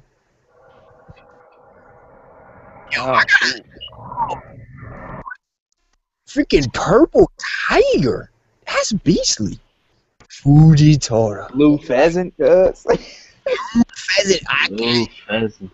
Yo, what about Garp the hero, bro? Hero in the fist. That is This man- that is a beast name, Garp the Hero. The hero. the fist. The Yo, only This man was saving babies from burning buildings with a Hawaiian shirt and some cargo. According to Don Chinjao, he was the devil to the pirates of the air. That's what Don Chinjao said. When you get known as a devil to the pirate, that's what Don Chinjao said. That's beast. I get that you dub, bro, but you can't just brush us off with this man Ed said, bro. Like, when you wear a Hawaiian shirt, B, you legit in the series, cuz when Luffy was rocking that Hawaiian shirt, cuz, yo, Now? yeah. yes, bro, that mug is hot, bro. I said it. Dressrosa Luffy is the freshest Luffy we've seen, bro. Nah. Afro Luffy was the best Luffy. Watch out, cuz. Afro Luffy was the best Luffy. The Luffy with the boxing gloves, Afro Luffy. Oh yes, what dog? That was the best Luffy. Yo, Luffy was a beast. Yo, That mug was tight. I was talking about this earlier. That triple X art, dog. I'm telling people, we're getting that. I'm so hyped for that art. I'm telling people. That KO between Luffy and Foxy, that was on another level, bro. Yo, I saw your comment on the Google That Play. KO That mug was on another level, bro. Yeah, that bug was crazy, bro. That fight was nice, cuz. Afro Luffy, I love it. It reminds me of back to round 2. Do y'all remember? Let's get ready to rumble. Round 2. That man, Usopp, cuz. Yo, these dudes is beasts. Real quick, the next person on the list was Blackbeard, but I think we pretty much covered him. I don't know if you guys have any theories or anything about Blackbeard and what his possible power might be. I mean, I just think dude's just mad sleeping on him. I mean, he may get Marco's devil fruit if he kills him, okay? But I think Blackbeard, he slept on about his durability and his speed. You just don't scar Shanks. You just don't do that, okay? This dude has been playing around the entire shit. I think he's been playing around, except for that Whitebeard situation. But he tanked Whitebeard's Quake to the face. Yo, at that point, I know it's still an earthquake to the face. First of all, Whitebeard, half of Whitebeard's face was blown off. He had two holes in it. He had a hole in his chest and a hole in his stomach. He was tired. He was mad tired, and he was still able to punch him in his face. Over 200 shots taken out from cannons, gunfire. He had half of his face blown off. It didn't show it in the anime, but in the manga, he had half of his face blown off. And we gotta remember, after that attack, he couldn't go full out. We already know that because after he tried that attack, he couldn't move no more. So it was like, dang, bro. Do you know how serious One Piece would be if it was a Sennin? Like, do you know how serious that scene would have been? Yo. That's not a joke. That even adds more to the old era. The fact that he was able to get his face blown off and still fight. I know. Before his face got blown off, he was fighting with a hole in his chest, wasn't he? Yeah. Like you could see through him. You could like pull your mail through his chest. We need that Goldie Roger, Whitebeard. Pull your mail through his chest. It was who else was the other person that he took a wound from? Who? What Squardo? Squardo. Don't even mention Squardo. Squardo. That was a fodder feat. The spider. Yo. That was a fodder feat. There's 2 marks that he had prior to Marine 4. There's one across the chest and there was one, I believe, on his face. I know Goldie Roger put the one across the chest. Was it stated that somebody else put a mark on him? No, he had 2 marks. He had a couple marks on his chest. One was from Goldie on his chest. It was like a weird imprint in his chest. He's had a long life, bro. I mean, come on. And he fought dudes like Shiki too. Hey, I'm tired of y'all disrespect right now, bro. I think y'all underestimating. I know y'all giving him hype, bro, but I think y'all kind of underestimating this man Whitebeard, bro. This man, bro. Everybody that stepped one-on-one with this cat got demolished. Like, except for Luffy, but he wasn't trying to fight him. Yeah, except for Luffy. Like anybody that walked in front of this old dude who was dying, bro. Like, yo. Put the 3 admirals, right? Put the 3 admirals and Whitebeard on Punk Hazard. I have Whitebeard over the 3 admirals, bro. Yes. You got him beating the 3 admirals? Yes. On Punk Hazard, on Punk Hazard with no ace and none of his friends and shit around him. Yeah. That's a different monster. Yeah, that's a different argument because if he can go all out, he wasn't going all out in Marine 4. Yeah. He wasn't trying to kill Ace. Yeah. Old sick guy.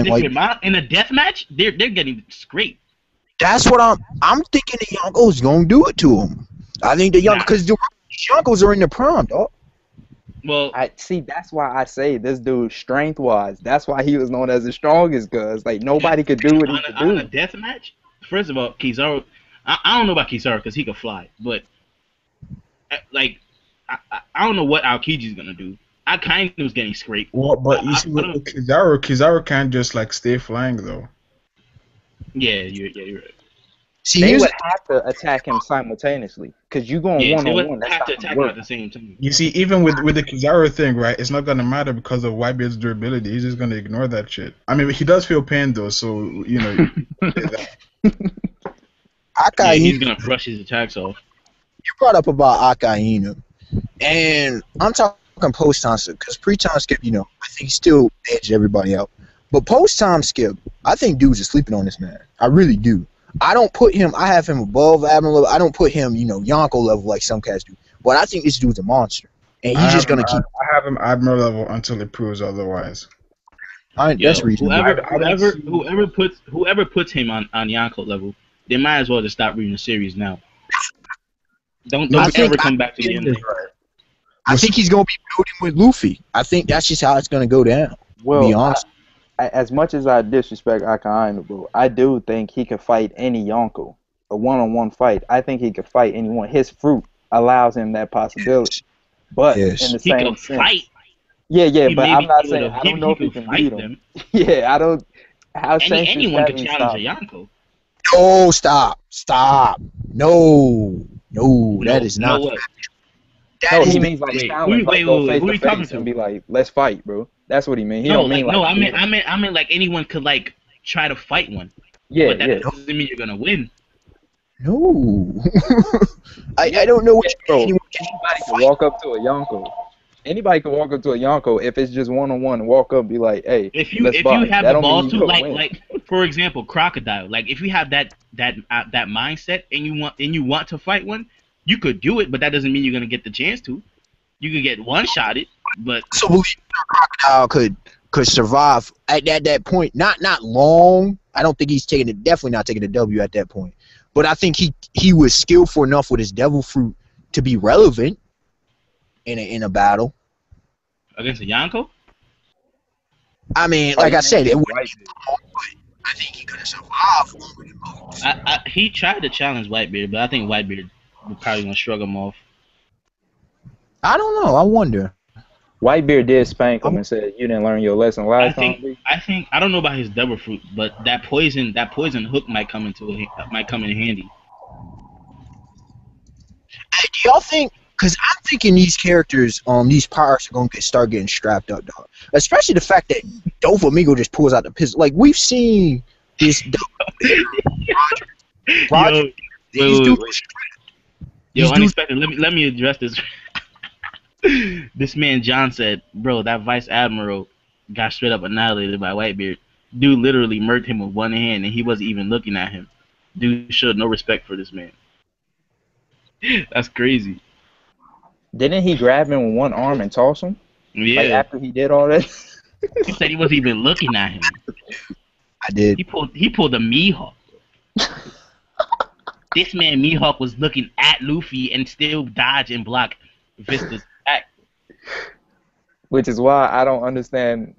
People say Mihawk pulling out his sword was a feat for Vista. That's not a feat. His sword was already out, B. I don't know, what did people expect? Do people expect him to like blow Vista's sword away with his breath or some shit? Yeah, like that's not a feat for Vista, bro. Like his sword was already out. He was paying attention to Luffy the entire clash. Yo, this man Vista. Yo, that part was funny though when Vista was going with Miyagi. He was smiling. Cut that joke was funny, bro. Like, yo, Vista was so happy. He was like, "You know my name." He was like, "That would be insulting to me if I didn't." He said, "You're on Whitebeard's crew, B." I mean, you do have to respect that. I mean, so.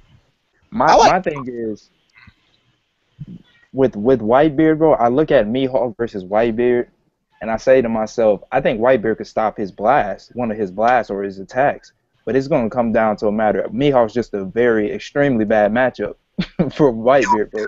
I got Mihawk beating Whitebeard at that time, bro. Swordsmen are a very interesting matchup because I have Shanks beating Akainu not much difficulty because what's Akainu going to do against Haki slashes? I don't see what's going to do against it. This man died. He stopped his attack with a rusty sword. Come on, no more. Shanks was just trying to stop the attack. He wasn't trying to like kill him or anything. Yeah. Just to block him. Hey, Dre, I know you're gonna love this one. When he said to Blackbeard, he like, "Hey, wanna go?" Blackbeard, he stood. Yo, challenge this man, yo. He said, hey, what do you say, Teach?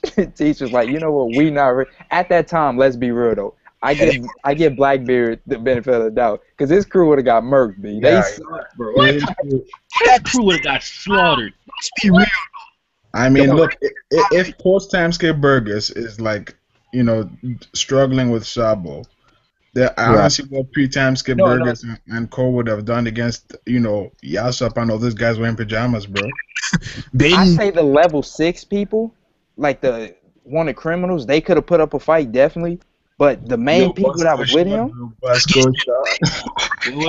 Wait. Yo, that's my guy, bro. Vasco. the boy. I'm about to send that picture down into the y'all know that. Yo, the elite shot. His crew, Shanks' crew. Yeah, I'll get to this later because it's on my list. But the next person on the list was Mihawk. Since we're talking about Mihawk, we were talking about Mihawk. It was Mihawk. What do you guys think about him? And like, what theories do you guys have on him and his background? I actually had posted a video. I think he's half vampire. I actually do, because of all the hints that have been thrown about him. And like, if you think he's like Blake, sort of kind, but I mean, this dude. You look at his eye. You look at Dracula, Hawkeye's Mihawk. You look at his island. You look at Perona. You look at the cross necklace. You look at the freaking crucifix he's rocking. You look at this dude. Would it be a shocker if he was in fact one of the top 5 strongest in the series? No. Would it be because name a person that we've seen besides Mihawk that travels the seas alone? Like exactly. Alone. He's- Like you could say Zoro, but he had like 2 people with him. Like Mihawk traveled Yeah, I seen alone. it. Sorry about that. Like Yeah, Germany just scored. Woke up. for real, they who playing- they're playing? Yeah, right. Brazil. Oh, Someone, Alright, someone letting me know that they scored. I was like, yeah, I saw it. all right. But yeah, who have we seen to travel the seas alone like that? And he was He around. went from the Grand Line. He went from the Grand Line. He destroyed a I forgot what the feat was. He destroyed 1,000 men, 500 ships, or something like that. It was like 50 ships or something like that. 50 Just 50 ships, in one 1,000. strike though. In one strike. Because he woke up. Because you just They woke him up from his slumber. Yo, Like this- this man might be the strongest. Look, this was one of my points. Mhm. Depending on when Mihawk got his title, could it be said that he went against Rayleigh? Depending on when he got the title, because obviously I would assume that Rayleigh was once one of the strongest or the strongest swordsman. I think he was the most. Depending on when Mihawk got the title, do you think he went against Rayleigh? Yes. I think he challenged him. He probably took an L, but he probably challenged. I think Yeah, he I don't challenged know him. if he won or took an L, but if Rayleigh was the previous swordsman, did Mihawk have to prove himself, or did Mihawk have to beat him? Here's a question though about the previous swordsman, because you actually do have 3 possibilities. You have Goldie Roger, you have Borderline Sheik, you have Dark King Silver Rayleigh. So I don't know who's the best swordsman out of the trio, because dudes don't know this fact. Borderline Shiki, before his battle with Sengoku and Garp, which he lost his, he went and then he cut off his legs. He was rocking 2 swords, which he still has today. He cut off his legs. That man used swords as yo, he a beast, cuz. Chief show. Like, think about it. This dude, not only did he have a hack's ability, this dude was a freaking elite swordsman, if not a master swordsman. Come on. Yo, I personally think if Rayleigh, I obviously, because Rayleigh, when he pulled out his sword, if somebody says, I haven't used this in a long time, I'm just going to be under the assumption that you legendary for your swordsmanship, B. Like, you don't, it was a, like, it only on special occasions you pull out your sword. You know what I'm saying? It was a common sword. Cause see, this is my point. This is why people don't understand. There's like when I mentioned that Shanks was a swordsman, people got confused. I'm like, why are you guys so shocked? Yes, he may not be using his sword, just like Rayleigh. Rayleigh may not ever have to use his sword. For a swordsman to use his sword, that means it has to be like a special occasion, like Dre just said. This man Mihawk encountered Zoro and pulled out a pocket knife. Like these dudes, they use their haki unless it's a real threat. Like Mihawk, yeah, he casually just goes around slashing people because he feels like it. But I mean, like this man Rayleigh was like, I haven't used this in a long time because this man was murking people with haki. He didn't have to use his sword, just like Shanks. To your point. I mean, everybody was shocked at Marineford when he pulled out that sword. Yeah, he's a swordsman. Zoro's already getting to that point. It's like we don't see this dude. When we see this dude pull out Santoryu, people don't get that. This dude's pulling Santoryu and Nitoryu. When this dude pulls it out, yo, let's all just put things into perspective here, bro. Mihawk, bro. The only reason he pulled out his sword at Marineford was because he wanted to test his power. No, scratch that. He said, I want to test our power, meaning the world government. He didn't say against that crew. He didn't say against the commanders. That man said, I want to test our power against that man. Here, bro. Mihawk don't just casually pull his sword out for anybody, B. Yeah.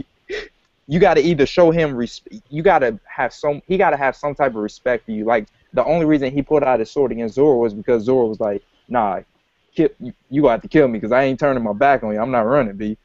He saw respect. He gave Zoro respect by slashing with his best sword. Yo, let's talk about But y'all think the history behind that crucifix? Because people talk about Guts' sword, but dog, on Guts from Berserk, this sword doesn't make any sense. You know this dude Mihawk's speed and strength, his power has to be on that level. That ain't no sword, man. That thing covers his entire back. That ain't a sword. Whoa, let's get one thing straight, bro. That sword is bigger than him, bro. let's just put things in perspective. Let me go to the Mihawk. Let me go to the Mihawk, right? They try to tone it down in the anime, bro. From what I've seen, when he pulled that joint out, bro, when he puts it in his back and he's standing up, it looks as though the handle and everything is long. The sword itself it's big, but it's really the handle and stuff like that. So I don't know, bro, because they try to tone it down in the anime, bro. You guys need to think about this. Mihawk one-shotted Jinbei, and even Akainu didn't do that. Yes. That's hey, bro, that was filler, bro. What was filler? Jinbei getting one shot. Or didn't they? Or I guess they wouldn't have shown it in the manga because Marineford is actually quite. He got fast. one shot about who? I tried to use that in an argument. I had to go look it up, and I was like, wait, because I didn't read the Marineford manga, so I didn't know. But the sword makes no sense. I'm looking at this sword. I still say Jinbei. That's just a bad, like Mihawk's just a bad matchup for mostly anybody, bro. Swordsman and One Piece are bad matchups for mostly anybody, bro. Like, except Buggy. Like, accessibility.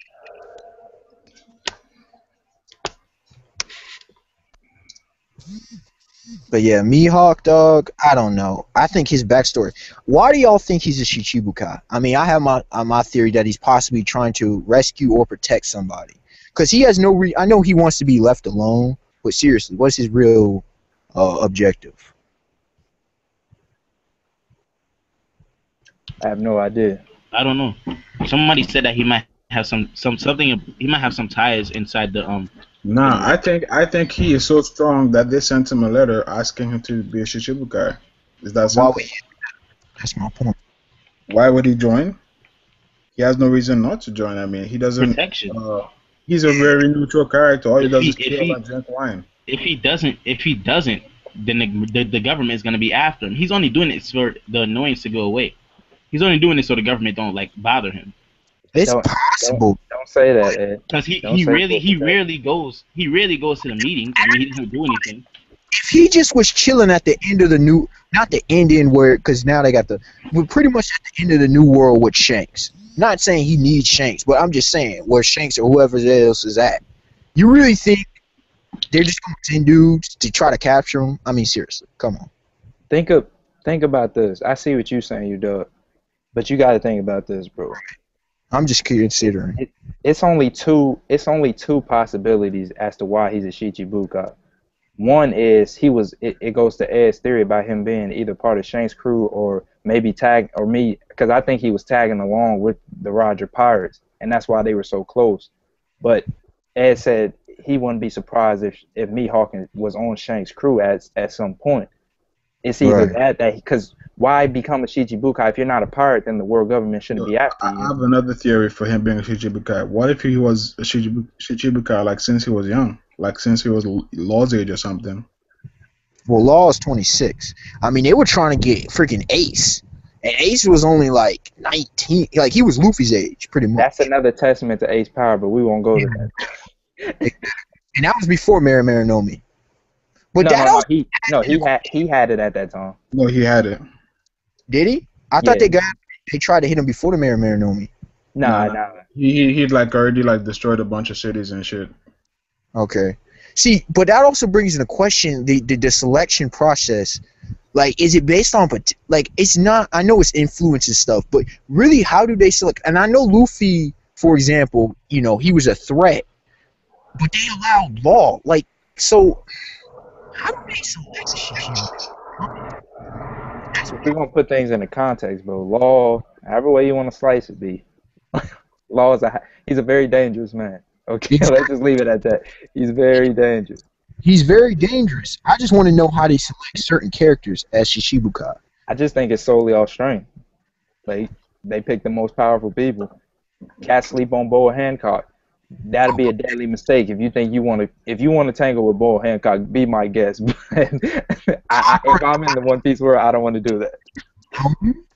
She doesn't give a damn. It really boils down to how powerful or hacks you are. Yeah, I just don't want to see Bull There Hancock. can be lots of characters that are like potentially stronger than him because of his fruit. Yeah. Like if Law had, let's say, Luffy's fruit, he'd have gotten his ass whooped by Virgo. I'm just saying. Yeah, I think. I'm just saying. That hell to Virgo though. I think Luffy could have had a chance, but I would roll with Virgo. That's just a bad matchup for Luffy, bro. Like, let's be honest. He's faster than him and he has the hot key. Here's the wait. But at the same time, though, we have to put everything into context. I mean, I know the fight was stopped prematurely, but Sanji was clashing with him. And the thing about it is, Sanji almost died. Luffy has more range than Sanji. See what I'm saying? Let's be honest here, okay? Let's just be honest. Let's put all the cards on the table. Sanji was kicking this man into the wall. Yes, Virgo was bleeding and junk like that. I don't know if I've ever seen a character like that, and I haven't read a lot of manga or anything, but I just have never seen a character like that. He casually was getting kicked into the wall, and he would just come out like he was a robot or something. Like, he didn't feel pain. Like, he was like, what is this, B? Like, are you serious? Sanji, it got to a point where Sanji was giving him... Sanji obviously didn't go super all out, but in the same sense, Sanji was giving him some of his best text, and this man was just casually going into the wall and coming back out. It was like, come on, B. Like, we seen brute force. As of now, brute force doesn't work on Virgo. See, but if we see with Doflamingo and he's able to put in damage on him, do you think he could take Virgo at that point? Because I think Doflamingo's rocking full body armor hockey. Even so, Doflamingo's a different animal. Virgo is just a straight durability. Like, before he was using haki, he was getting smacked into the wall by Sanji's kicks, which are highly powerful. Yes, they are. And he was just coming out the wall like, all right, B, like a busted lip, broken nose or something. Like he didn't feel pain. Like, I don't know. It was weird. I just don't want to see Virgo. That's it. Considering he was that guy as well. I take that in consideration as well. Yeah, that too. I just think that's a bad matchup for Luffy. I don't think. I think it was Law was the only person on that island. Who can take Doflamingo though? Can Luffy take Doflamingo? You know what I'm saying? Virgo, do you think he can take Doflamingo? I think so. I don't see how the strings are going to work on Virgo. I don't know, bro. It's like, if he can stop Virgo, yeah, but this man John said he doubt Mihawk was even trying to kill Vista. Mihawk could probably walk away from Vista and still dodge his attacks. Yo, I wouldn't disrespect Vista like that. I don't think he would have been. I think it's a little difficulty for Mihawk, only because it's more so to do with Mihawk rather than Vista. Like, I think Vista's nice, but it's just Mihawk. I don't know. I may sound like a fanboy. Legendary sword as well. Who? Vista. I know he was known as the Flower Blade, but didn't he also have a legendary sword? Nah, he just had 2 water swords, but he can. I don't know. He can like create flowers from. I don't know. Maybe he did. Someone told me Mihawk had mostly all the swords, the legendary swords. Or they either said he has all of them or some of them, or they said that he has the strongest one. Yeah, he has the most strongest.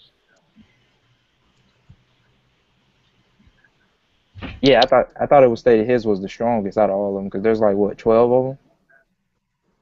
Yeah, there's 12 of them. Zoro has 1 or 2. I forget how many. Cavendish has 1, and there's been other dudes that have some. Yeah. Mihawk just has like the strongest. Actually have Cavendish at though. I think people sleep on the cats in this tournament. Yes, thank you. I look at Cavendish and I say, if Luffy does beat Cavendish, if they ever were to fight, I don't think they will now because Cavendish likes him. But if they ever were to fight, that's high difficulty for Luffy, bro. I'm sorry. Because style. Yo, if he went, yeah, if he went hockey, but it's trouble. But Zoro over Cavendish though. You said what? Zoro over Cavendish. Yeah. As of now. Yeah. As of now. That's still a tough matchup, though. Yeah, that's absolutely tough. Because Luffy, see here. Oh, here's another point. Since we were talking about Rayleigh, and people want to sleep on Luffy's training. People think it was just straight hockey training. First of all, he trained his devil fruit, which has been proven. And number two, he went against the dude's a swordsman. You telling me out for a year and a half, he didn't train him how to defend against swords? We clearly saw that against Rebecca and Cavendish. Nah, but I don't think they did. Only because he said maybe he can still, like before, yeah, Luffy can dodge him. I mean, he can dodge him, but he can't stop swords. Evident with what he said about he can't stop sharp objects with his haki. Rayleigh, as far as we know, Rayleigh didn't teach him anything about swords. I'm saying as far as we know, I'm saying the people are thinking the only thing he learned was hockey training. I ain't buying it. He could have learned about swords, but I think Rayleigh mostly taught him about hockey. Yeah, just like a majority of the training, it could have been like he could have taught him like combat and stuff like that. But I think a majority of that training was more so hockey based than anything. Yeah. You with swordsman. That's my point. Like how he stopped Cavendish. Like you telling me you spent 2 years, nearly a year and a half, you ain't learned anything of how to defend yourself against swordsmen? The thing with swordsmen is, for most opponents, Luffy's fast enough that he can, deal with that. But the thing is, we know hockey's out the question. That's not going to stop no swordsman. As of now, it will eventually. But yeah, as of now, he ain't stopping. Because if you can't stop Hody Jones' teeth, like, right? I don't know, man. Hody Jones, can't sleep on my boy, bro. He the strongest fishman we ever seen. Hey, him in that steroid state, I think was a bad matchup that he ran into Luffy in the stride. Like, I'm not saying he would be crazy powerful in the new world, but I think he's taking some cats down. In that super steroid state? Yeah, in the steroid state, yeah, especially underwater. I just think he's... Steroid state. I mean, but can't you apply that to... Well, I don't know. Fishmen are just different. They like dummy strong, but Hody just... I don't know, bro. Yo, John just wrote that. He said, bro, Virgo wasn't trying against Sanji. If he went full body hockey on Sanji, he would have beaten Sanji. Luffy would have to fight like he did versus Lucci to beat him. A huge struggle. Whoa. And number one. Hold on. The thing about it is, Sanji, at the same time, neither were really going all out. Sanji was more on the protection of Tashigi and the G5 Marines.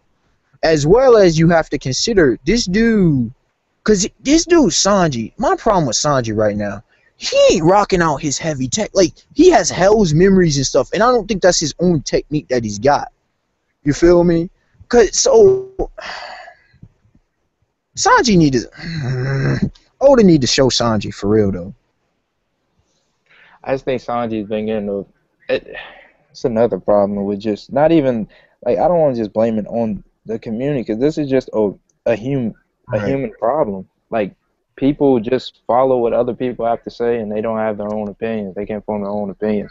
But ever since people have been saying Sanji sucked, now the community consensus is that he sucks, and it's like first off, Sanji. I mean, he's been basically protecting. That's been his main thing. Doflamingo, whatever way you want to slice it, that's a bad matchup for Sanji. Yeah, he clearly stated we have a strong one. I'm sorry, the last time I checked, you get props from Doflamingo. You on that level. I just look at it like this. I think out of all the Straw Hats, Zoro has the best. He's the most well suited to fight Doflamingo. Not saying he's going to fight Doflamingo, but obviously matchup wise, I think he would beat Doflamingo if he had the chance to fight him. Good shot, definitely. Yeah, but in the same sense, it's always been about matchups in any anime or manga. It's matchups. Like, that's why I say Logias, they hacks, bro. Like, I mean, yeah, you could have hockey, but if they can manipulate their body. Conqueror's hockey is going to play a pivotal role in things. Yeah.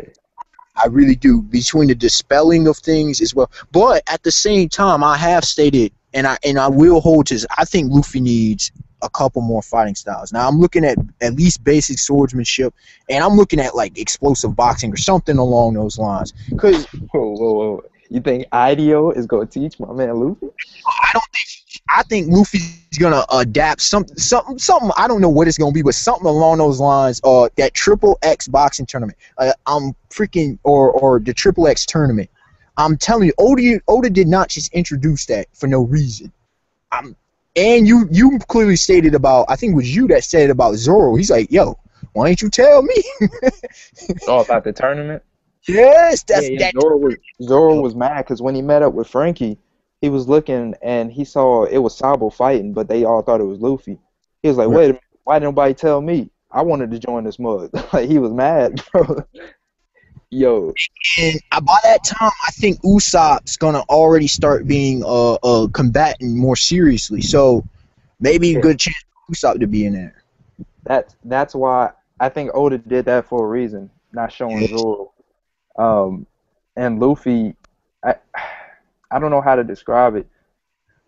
I think he showed Luffy because Zoro had his shine. What was it? And Zoro has his shine. Yeah, let's not be real really. though. Yeah, I was good. Yeah, I would say Punk Hazard. That's scary though for me about these cats. That's why dudes saying, "Oh, Luffy doesn't have a chance." These cats haven't really. If you want to be real, Fishman Island, they weren't trying. Punk Hazard, they really weren't trying. Dressrosa, Zoro is playing with people. Dude is smiling. Come on, dog. Like, I know Doflamingo is nice, bro. I know he's very, very nice. But in the same sense, Luffy, even if he is weaker than Doflamingo, doesn't change the fact that Luffy has beaten cats that's stronger than him. Yes. His track record. You said what, bro? I said his track record. I mean, you can't. I know that you know, Sir Crocodile. To me, the Sir Crocodile W was legit because he should have got killed twice, and it was a hard struggle the third time.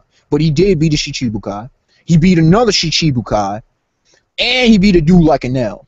He beat a dude like Rob Lucci. I mean, he beat, and even in East Blue, he had battles. You know, he battled both the line. You know, Buggy. Then he took down Don Krieg, which was a veteran pilot. He took down Arlong. He's had dudes that were above him in experience and in power, to be honest with you. Yeah. He was more or less on par with Rob Lucci. Overall, Rob Lucci was a better fighter. Yeah. So that's what I'm saying. Doflamingo, it makes logical sense for dude. I'm saying he needs to be able to take down dudes like Doflamingo because the season ahead, dudes near Doflamingo's level or above Doflamingo's level. He has to.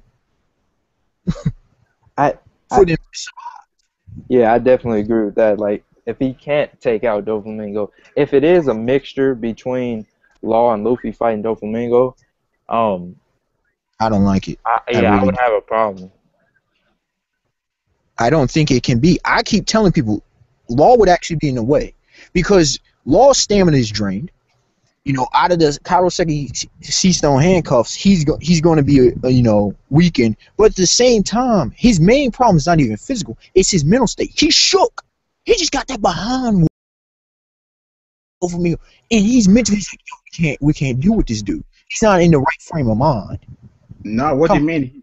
He's always had that frame of mind from the beginning. That's why he used hostages. Because he knows how strong the Flamingo is. Luffy doesn't know. Luffy just being Luffy, being courageous and stuff. Luffy has no clue. It could be that Luffy is just that, like, Luffy's been really confident this entire. I know he's not on Yonko level, but the fact that he's like, okay, let's take down all the Yonko, but the first one, as long as it's not Shanks, we're good. Like, Wait. You said Law was scared to fight Doflamingo? Currently. Yeah, he knows that Doflamingo is out of his league. That's why he has hostages. I don't know, bro. I think it's more so just a master scheme of getting Kaido to take out Doflamingo. Yeah,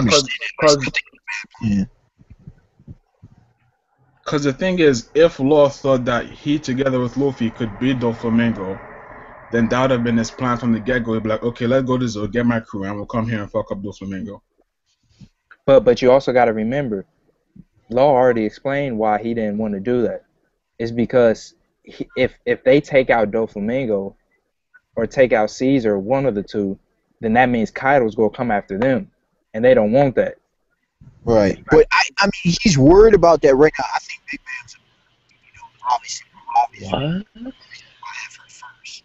But Kaido, see, I don't think Kaido, even though he would, he's ruthless, but I think he's calculating. I get that vibe from this dude. I just think Law's looking at it logically, while Luffy doesn't look at things in the same sense as somebody who's a strategic. Oh, yeah, just so you guys know, right now it's 5-0, Germany beating Brazil, just in case you're interested. 5-0? 5-0. 36 minutes. That's why I've been silent the whole time. What? I don't even watch the World Cup, and I don't even watch soccer, and I know that's a lot of Brazil points. Great. Fuck. Yo, first half isn't over, man. Brazil's getting the Whitebeard treatment. Finally, winning that World Cup, I was wondering if it's that time. Finally, can they break through? But man, but yeah, you were saying the thing about it though, Law would have been right, but in that situation, Luffy was actually in the right, and I love that Luffy knocked some sense into him because he's like, Doflamingo had just unleashed Birdcage. His plan is to kill everybody in the joint, including Nakama, all this and whatever, Luffy's about freedom, and he's like, yeah. I hear what you're saying, dude, but this ain't the time. We'll do that, when we get there. We'll do that situation. Right now, we have to take down Doflamingo. Because if you don't take down Doflamingo, then there's wrong games. It doesn't matter. Yeah. You gotta understand situations. Yeah. They can't just get out the island without taking down Doflamingo or killing him. Who's gonna die? Wait, what? He has to. I said when you think Doflamingo's gonna die. When you think Luffy's gonna kill it, because I think Luffy's gonna have to eventually kill it. Before you answer that, John said that Luffy probably has more physical strength than Doflamingo, but Doflamingo probably has the advantage in Haki, and Luffy got the advantage in Devil Fruit. If they go 1-on-1, fist of cuffs, Luffy would probably win. Yeah, I personally, I expect Luffy to to deal with Doflamingo. Like I've never once had an inclination that he was going to lose. Like not because he's just a main character. Yeah. Luffy isn't taking Doflamingo solo. No way. But Doflamingo hasn't shown anything that would suggest that he couldn't take him solo. I mean, you could apply the reverse argument, but Doflamingo's fruit is has an advantage over Luffy's fruit. How so? See what he did to Jozu and Sanji? What's Luffy gonna do against that shit? You really think he's gonna be able to use Parasite? I think that has to do with difference in levels. I really do. So you're telling me that what level? What level? I think Luffy and Doflamingo are on par. No. So you're saying that Luffy has surpassed Jozu? Yes. At Jozu pre-time skip, yes. Yes. I mean, Jozu threw a hockey punch, and even though it made Sir Crocodile like it didn't affect. Are you forgetting who Jozu was taking? He was taking Aokiji and Crocodile. I'm looking at like Jozu isn't Squardo or some random ass dude. Jozu is. I know who Jozu is, but I think Luffy's taking down pre-time skip Ace. That's my thoughts. That's been my thoughts. Okay. I mean, I look at it like this, bro. Jozu, physically, yes, he's strong. But it all goes back to matchups. When you can't move half your body, I'm going to just assume that it's easy, especially when you get triple team. I'm going to just go on a limb and say that's hard when you get triple team by Doflamingo, Kuzin, and Crocodile. Like, and you can't move half your body. Like, he throws himself into people. Like, that's Nah, a but whack even to then, he could change his body back into regular form and break out of the parasite if that was the case. And even without parasite, Doflamingo's strings in general are a big problem. He can like put strings almost anywhere. Yeah. Lay traps. He can make them almost invisible. See They can fly Doflamingo, some meteors. They're a big problem. but we didn't see Doflamingo use Parasite on Law, even though he beat Law. We didn't see him use it. Well, we haven't seen the fight yet. We haven't seen anything about the fight really. Fight yet. We're not gonna see. I don't know. I do think, like, no, I don't think we're gonna see that. I think we saw what we're gonna see. I really do. We gotta be real, bro. No, we've been getting extra clips in Dressrosa. I mean, in the anime. Oh well, yeah, the anime may show some junk. You know how the anime does. But I'm saying in the manga, yeah, we ain't seen Jack in the manga. But Law, he was already heavily damaged. Like, that's why I don't really count what Doflamingo did after the fact. Because we can say that Fujitora walked off all we want, but from what we've seen, Fujitora was going in on them at a certain point. We didn't see what else happened, but next thing I know, when we get back to the fight, Fujitora is holding Law down with the gravity. All this extra stuff that we saw in the anime, none of that junk happened in the manga, bro. Like him cutting up all the trees. No, it wasn't that one-on-one like that. Law wasn't running. All we saw was Fujitora brought down another meteor, and Law was on the Den Mushi talking to Nami, telling her to get to Greenbit or go to Zoe or whatever. See the tree cutting. No, we didn't see that. Yeah, we didn't see that. And then the next thing, because that skipped, it went from that and it skipped back to the tournament, I think. The tournament and the Tontadas. And then next thing I know, when we get back to that, Fujitora's holding Law down with the gravity, and Doflamingo standing next to him. Like, yeah, Law's like, you can keep holding me down with that gravity, you know what I'm saying? So, I don't know, bro. But you see, right, just because it happens in anime and it wasn't shown in the manga doesn't mean it didn't happen. Nah, that didn't happen, bro. It didn't happen in the manga, bro. No, because Oda keeps things short. We don't see everything. Wait, does Oda work on the anime? Yeah, a bit. He throws in stuff. You know he throws in stuff in the anime. And they actually if he works on the anime, then it's not canon. I mean, then it's not filler. See the fights. I want to say he has some influence in the fights, though. No, exactly. The fights and the manga is too deep. Well, the anime is too, but you can discard that shit. But the fights are. There's only so much Oda can show in a panel. That's why he needs the anime. But I need the confirmation that Oda is in fact giving him the okay for this stuff. Because if they just casually putting in fight scenes like that Smoker, that was dope. I give that to him. That was dope against Doflamingo. But in the same sense, I didn't see that junk in the manga, bro. John, let me bring up a couple things. Number one, I heard Fishman Island in an anime they actually corrected something about, I forget what it was, Chopper or Sanji did something and they corrected it because there was some confusion. But to the second point, the Doflamingo fight, and I think the Luffy versus Caesar Clown, I preferred it in the anime because to me it made more sense. I didn't like in the manga when I read the no struggle. I'm like, wait a second. Caesar Clown in this evolved state and Luffy just pushes him out. No, I ain't like that. Yeah. It made no sense. And dude's like, oh, it's the manga. The manga is only panels. You can't show the proper action at time. Yeah, I'm with you. I think the anime, that's what it's supposed to do. You know what I'm saying? Enhance what. But I agree with you completely because I would think it would be a little struggle, especially if Luffy's touching the Shinokuni, it would go around him like it did in the anime.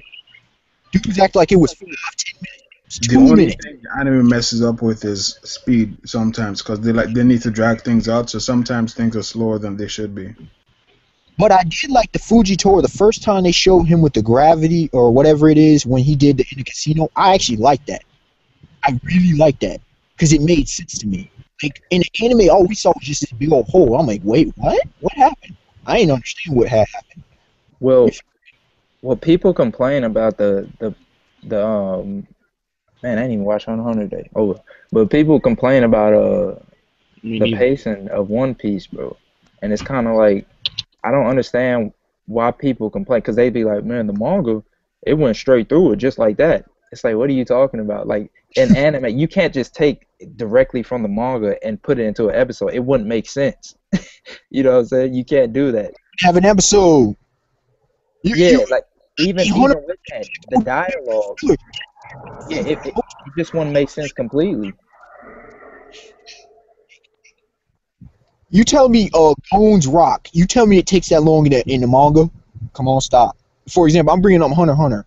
I bring up comparisons because dudes be fanboying. That's what they love to do. They fanboy. But I got to bring this up because since we're dealing with this, it pertains to me as well. The Zoro fanboy, he made a video on my problems with One Piece, and you brought up about the pacing. He says it's inconsistent. It's not inconsistent. Yes, it's slow. It's not inconsistent. But there's a reason Oda has it at slow pace because he ain't trying to rush. There's no what are y'all rushing for?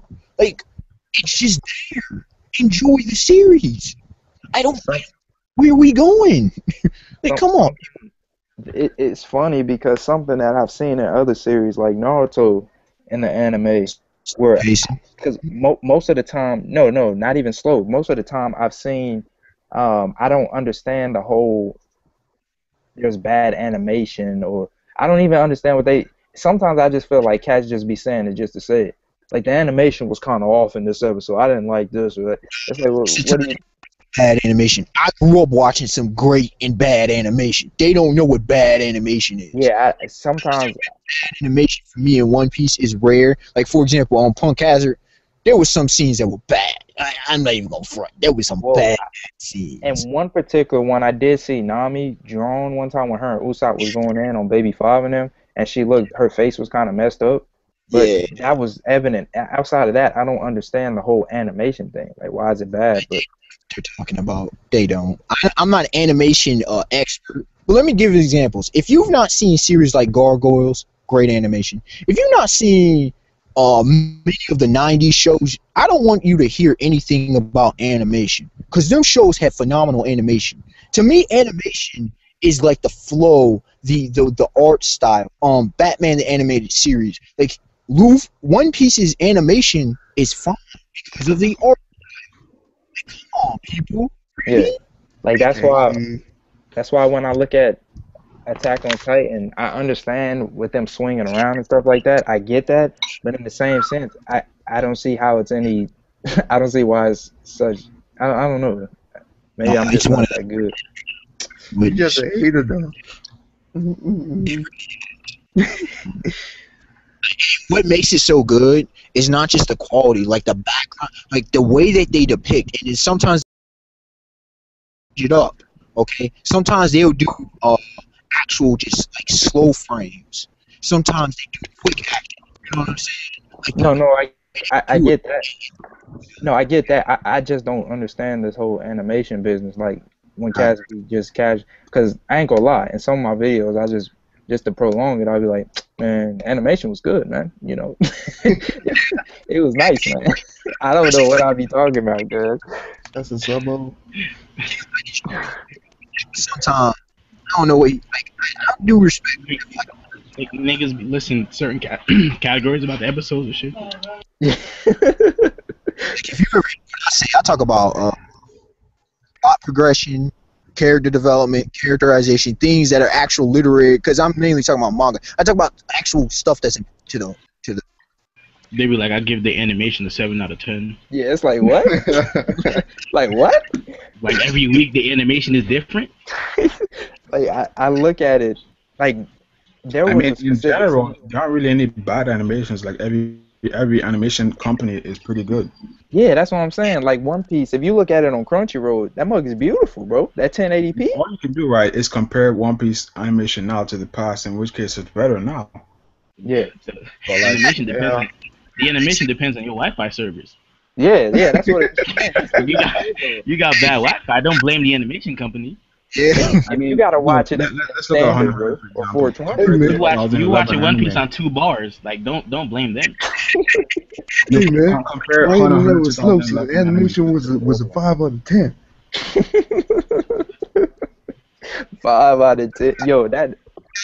Wild shows up. What's happening, bro? You know it's gonna be when wild shows up. Hey, just real quick, bro. You know what bothers me, bro, is I don't understand why people put so much stock in what others have to say, like opinion-based stuff. Like, it's one thing for me to sit here and say the reason Obito survived the 10 Tails extraction because the Jubi's husk was still inside of him, which was explained in the chapter. Like, that's fact. Which is another thing I don't understand why people do, but this is One Piece, bro. Anyways, bro. People sit here and say, hey, what's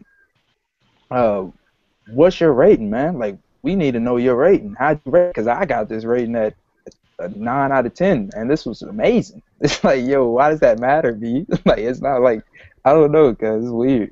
Like, I'll tell you why I like ratings, though, from reviewers. I like ratings because I actually do give ratings. I like ratings because I want to know where your head's at. Because some dudes be talking all this stuff, and then they'll say, it's a 5 out of 10. I'm like, wait, pause. 7.5 out of 10. Phenomenal. Because I also do my own ratings in my head, and I'm like, wait, what are you looking at, bro? Are we seeing the same thing?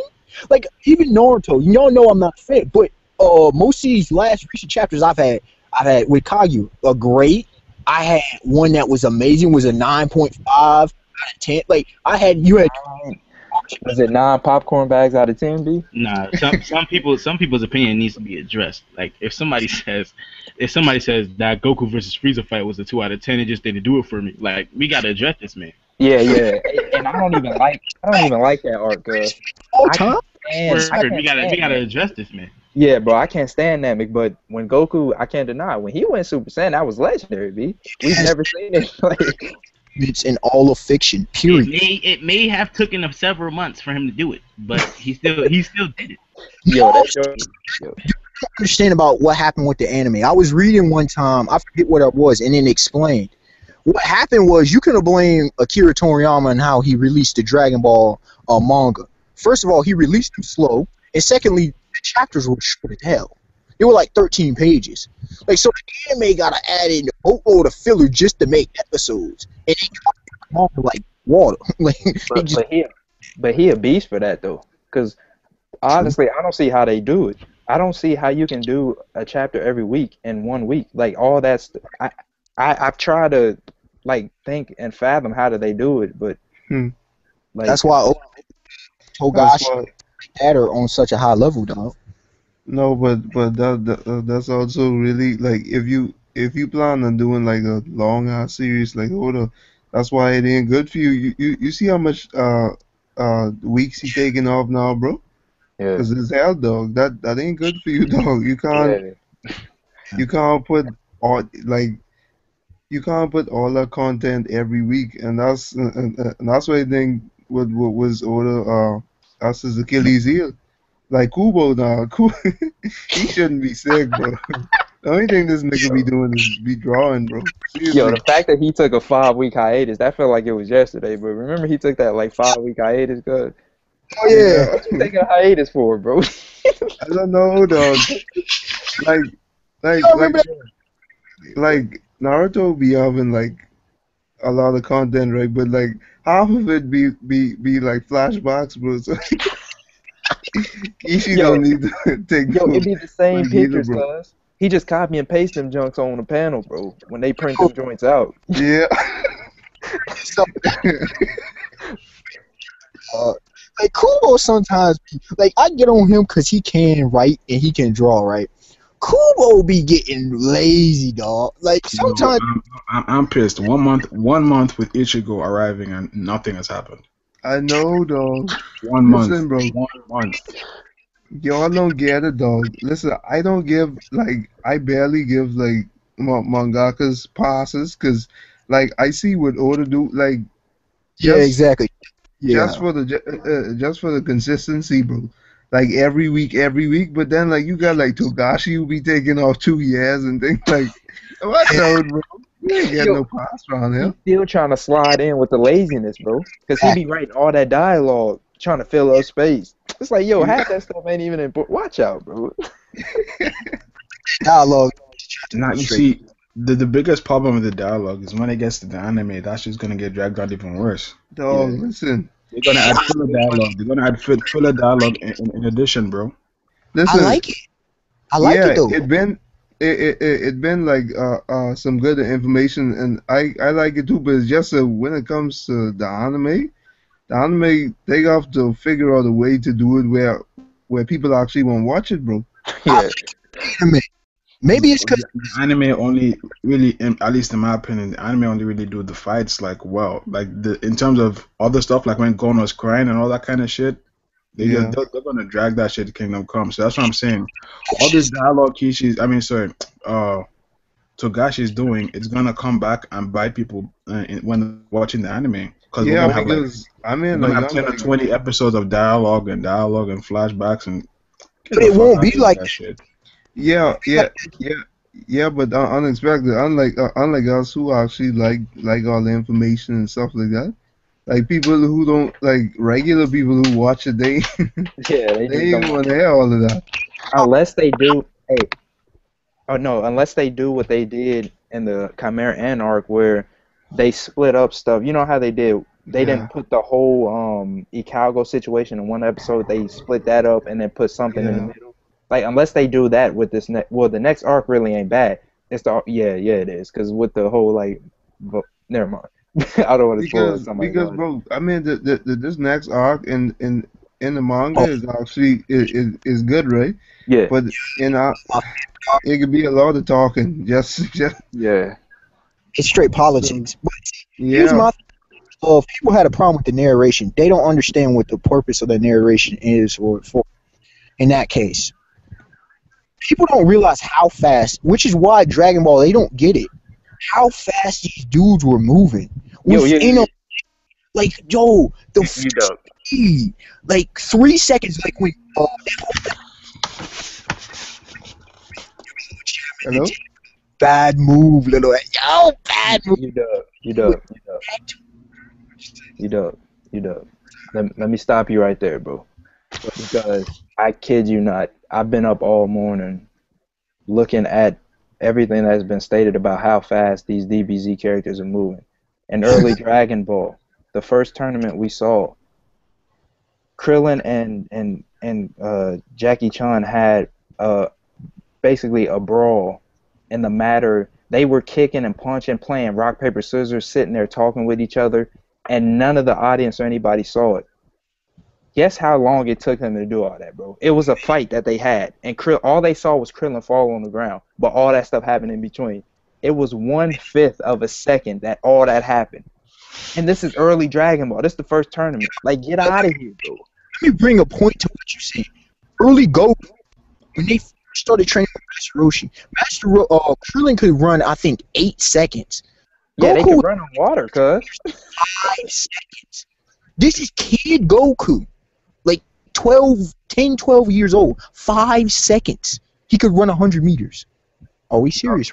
You also got to remember Goku, when he trained with Popo, he trained to be faster than Lightning. So at that point, he was already faster than Lightning. Once we got to the end of the final tournament we saw, they were moving way past that. They were moving basically faster than the speed of sound. That's number one.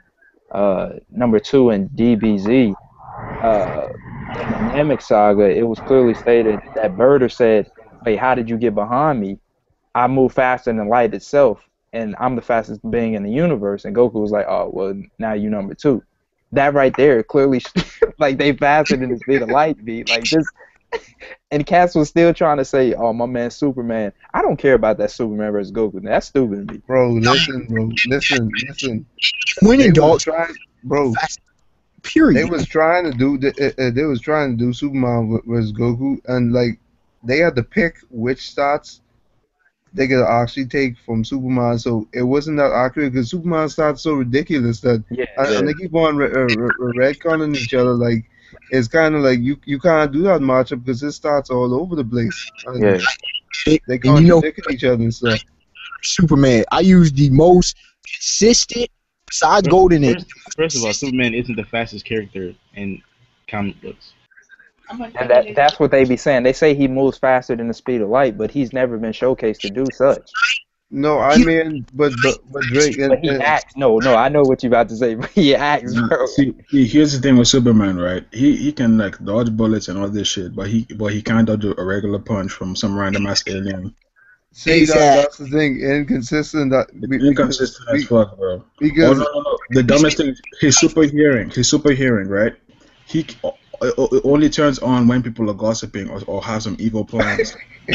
What kind of dumb shit is that? But in their defense, bro, that's the story. Like in their defense. But I'm just saying, like that's the sort of inconsistency that happens. Like Superman can move, like he has traveled through time and all that shit. But Superman is the Luffy. Regular stuff.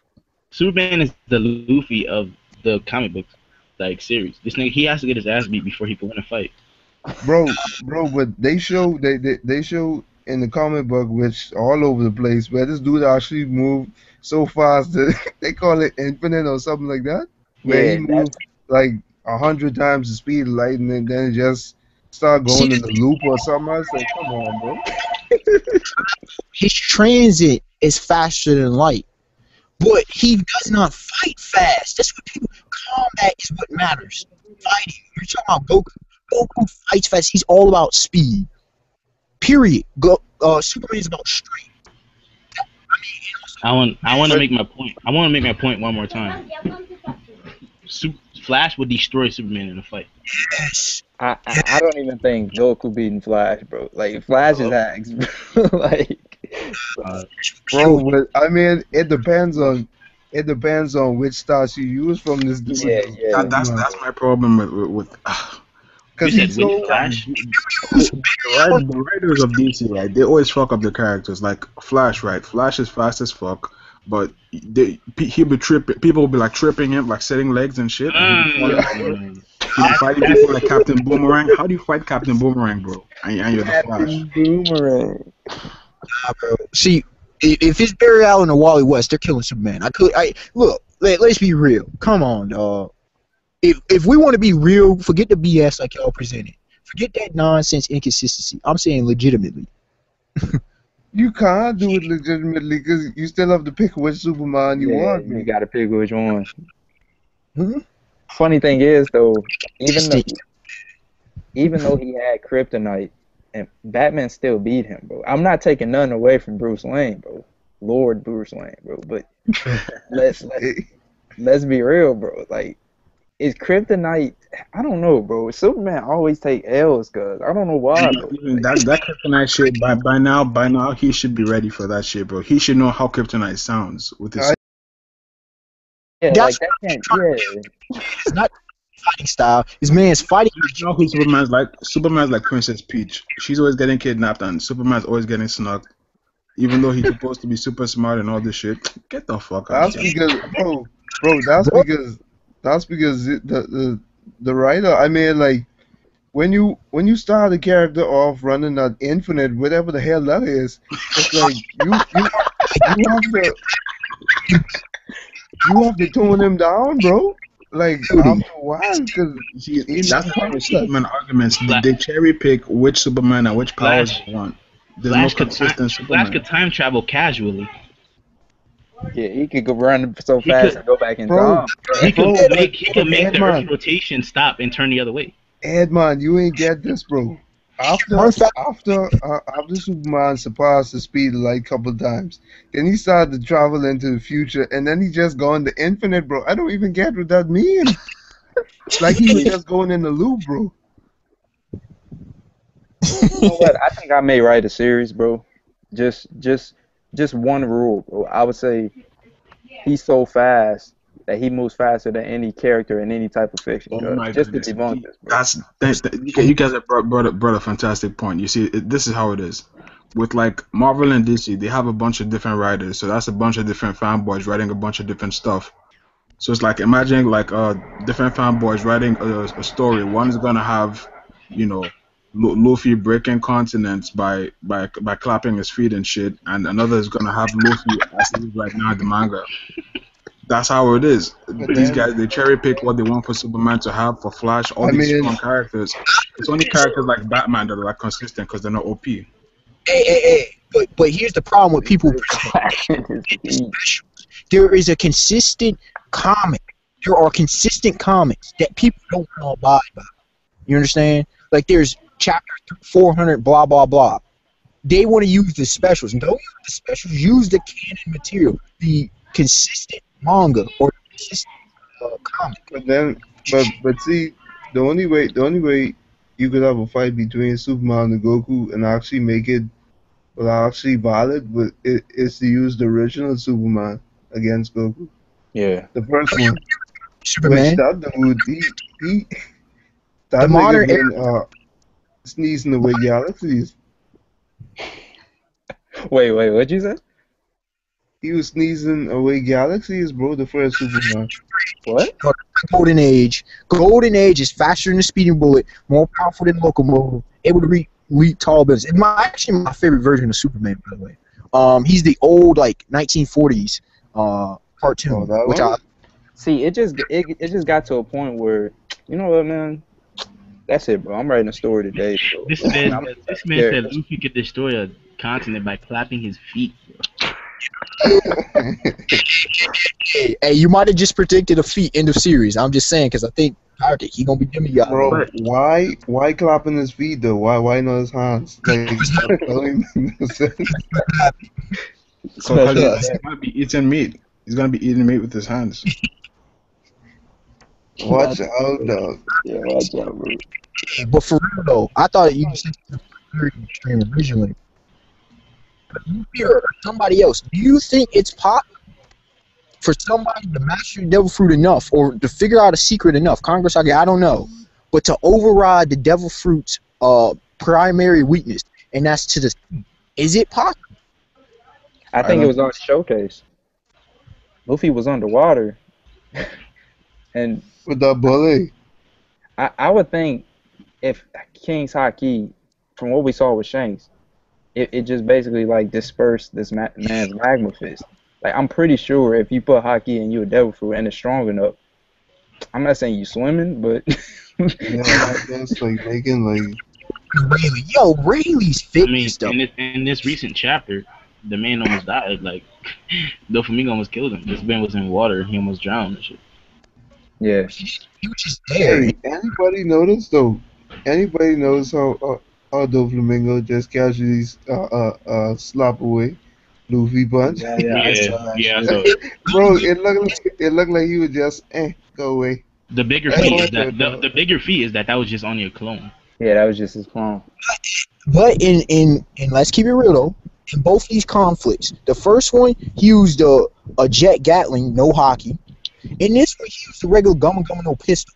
I mean, he couldn't do anything because he was in the water at that time. But the first one, no excuse, B. Like, you went out with Jet Gatling. Yeah, he hasn't used his best text, but in that particular instance, he took an L, B. It's cool. No, I'm just asking. The fact is, it's like dudes want to get it. My thing about Luffy right now, this dude, it's not he's mad cocky. He's just his confidence. Like, this is Doflamingo. You ain't using hockey lace techniques. What's going on? Even with that, since y'all brought up about Luffy, because I remember y'all said y'all think Luffy is over exaggerating with when he like touches the sea stone or if he's in water and stuff. I think it has to do with his devil fruit. He's rubber, so if he loses control, like, why do you think they say you got like jelly legs or rubber legs? Like when you get in boxing, after you get like knocked down and stuff, and you get back up and your legs wobbly. I think that's what it is. Like, it's because of his devil fruit. Well, bro, y'all ain't see Oda going on his regular pace right now. Same thing as Alabasta. The Luffy take small L's before Yeah, for you, B. Oh, Well, the yeah, thing is, Luffy hasn't taken his L yet. He hasn't taken his proper L yet.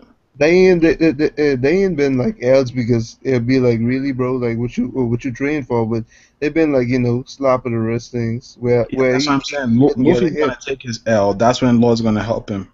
Wait a minute. Let me stop y'all there. If you taking Luffy's face when Doflamingo put his fist in his face was indented. Like the skin of that wasn't getting punched, it like formed around Doflamingo's fist. That's how hard he got punched, and he got sent for. If that's not an L, bro, I don't know what is. Bro, I like what that wasn't a fight though.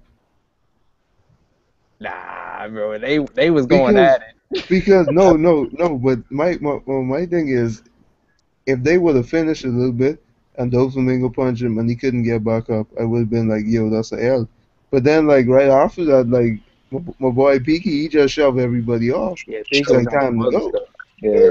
Yo, Fireboy1614 said Luffy taking a big L right now, unexpected. Nah, I don't think he's losing to him.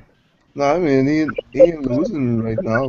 But Wait for him to lose, legitimately, bro. He's supposed to be confident. Get the hell out of here, dog. bro, anybody see that devilish smile with Zoro got, bro? He's evil, bro. Bro, he having too much fun. He a demon. Yes, I can't wait to see Optimus. They about to start calling him Dark King. Hey, Bro, I saw your comment on that AMV for Zoro, bro. I've been telling cats, bro, Zoro, his character, I don't know what it is. I know, whether though. he's cool or just laid, I don't know what it is, bro. But his character just exudes greatness, bro, and cats just gravitate to it. I didn't like Zoro till Thriller Bark. Like before Thriller Bark, Sanji was my dude. Yo, Sanji's still my dude. Yo, Zoro's haki is gonna be out of this world. Now it's no longer the case. Bro, listen, bro. Kizaru was my favorite character, bro. I gravitated more towards Zoro, bro. Like every Zoro was chapter, a bro. beast. My second favorite character, he's after Luffy. He's been that.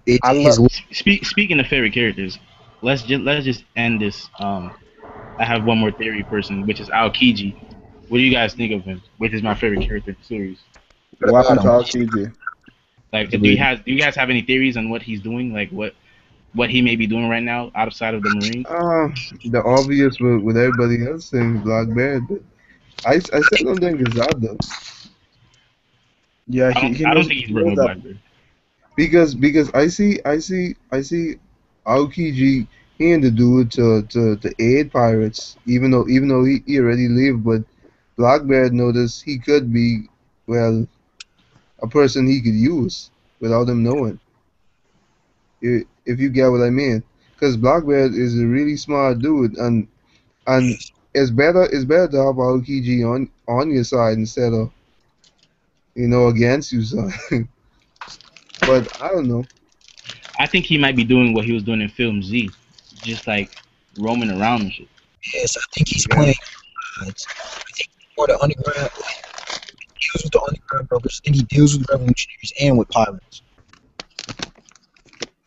Because I mean, he's being a detective. That's what he's doing, and he knows that Blackbeard, or at least he has a hunch, probably from the underground stuff, that Blackbeard is up to something, and that's why he's going to join Blackbeard, so he can stop the plan from the inside.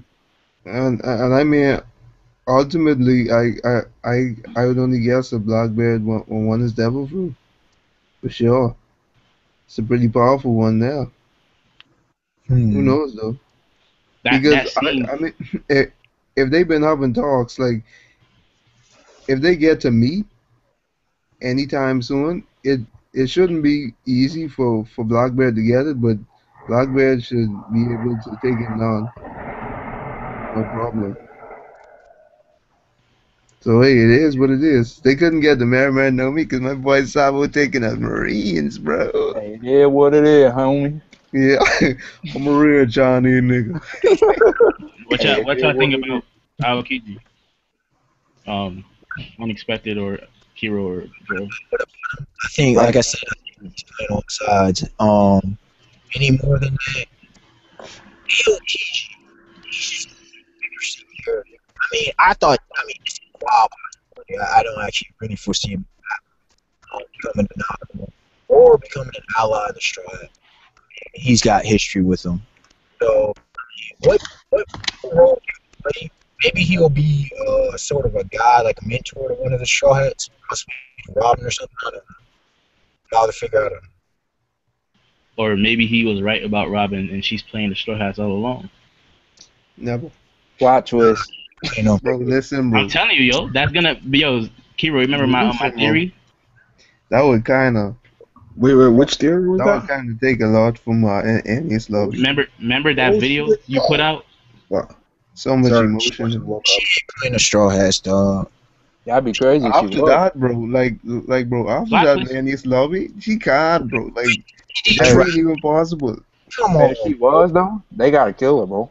They Yeah, didn't they do gotta- too much, bro. They gotta kill her, bro. Bro, I tell you one thing, Zorro could kill her. For sure. Yeah, they gotta end her, bro. Will literally kill her in a second. What you mean? Kiro made a video and I think he asked how would Zoro and Sanji fight each other or something like that. And that was one of my theories that Zoro's gonna end up finding out that Robin is trying to play them, and he's gonna give her an option. He either takes her out right now, or she's gonna tell her to leave. Sanji's gonna oversee it, but he's only gonna see half of the argument. Sanji's gonna confront Zoro, but Zoro's gonna tell him a lie because like something's going on with Luffy right now, and he doesn't want Luffy to get distracted and Sanji to mess up the crew. So Zoro ends up telling Sanji a lie. Sanji doesn't believe it, and Sanji starts to fight him, and that's how they go out with the big bang that Oda's always been hinting at that they're gonna fight. I mean, Zoro are tight because remember he was the last person, but they're tight. I think they had like he loves her. I think he would literally kill her, and Luffy would ask him about what the hell if that was from her darkness. Save her from herself. Oh yeah, I think- yeah. disrespect. Like but she's loyal to Luffy. Like her, Brook, and Zoro, Robin, and Brook are the most like as far as whatever the captain says. That's what goes down. That's like law. Okay, so I don't see it. I really don't. But Zoro checks Luffy. Like if Aokiji was to mentor somebody in the Straw Hats, it'll probably be Zoro. Cause Zoro's like on that justice type, like back when in Water 7, the whole Usopp thing, like Zoro steps up a lot in the Straw Hats. He's usually the one to calm things down. Official vice captain / first mate, to be honest. Yeah. With you. So I don't know. My thoughts on Kuzan, bro. Don't call him Aokiji, bro. Call him Kuzan, bro. That's his name, bro. My thoughts on Kuzan. Yeah. Do you guys think we're gonna see some like memory techniques? So like, you know how we have Hell's memories and like Red Hawk. You know, do you think we're gonna have a technique where like Zoro remembers his promise to Kuina and shit like that? Oh, is Raid Hawk really a? I don't know. I don't think he did it for Ace. Because he had Thunder. Remember, he had like what Thor, Elephant Gun, or something like that. So, is there gonna be some elemental hockey? I'm thinking about that though. Like seriously. I mean, we'll have to chill for like order to explain a bit of that shit, but we'll see.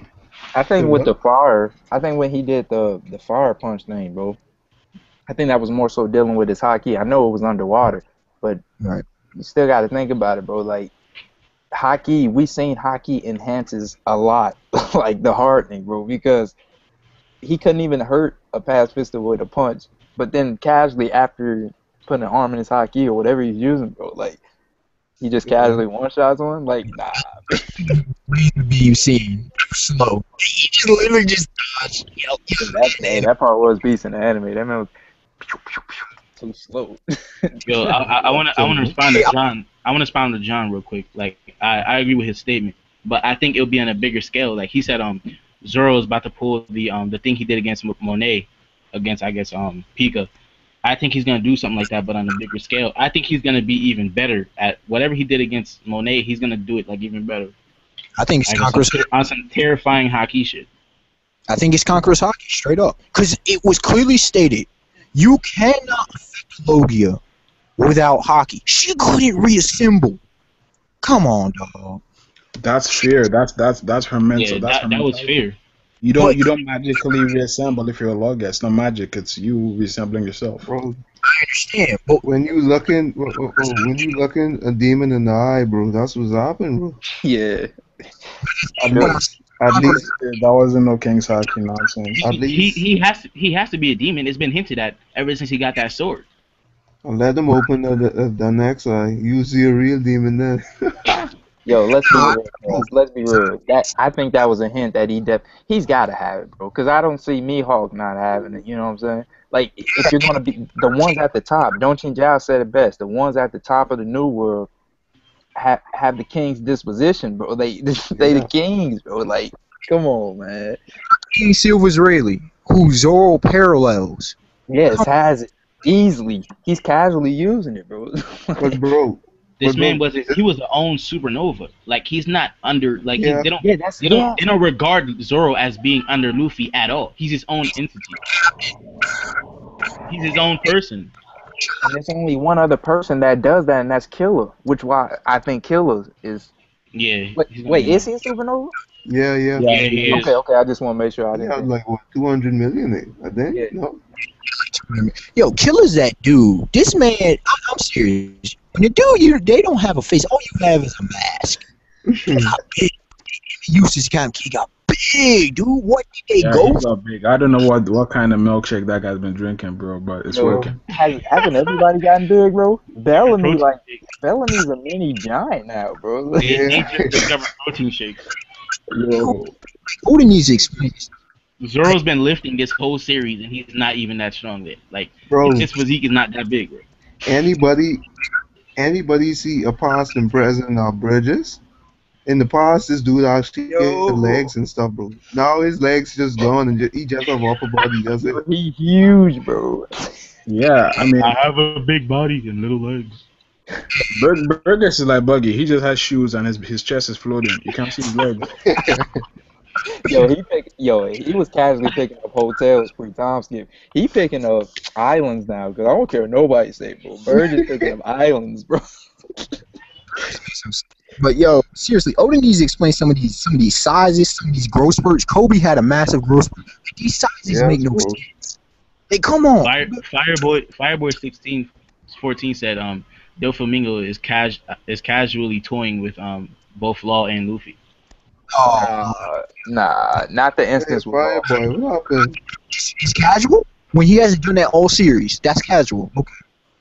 I mean, at the moment, Luffy was in water, and then at the same time, you got Law lock up. In case you forgot that part. Yeah. Hey.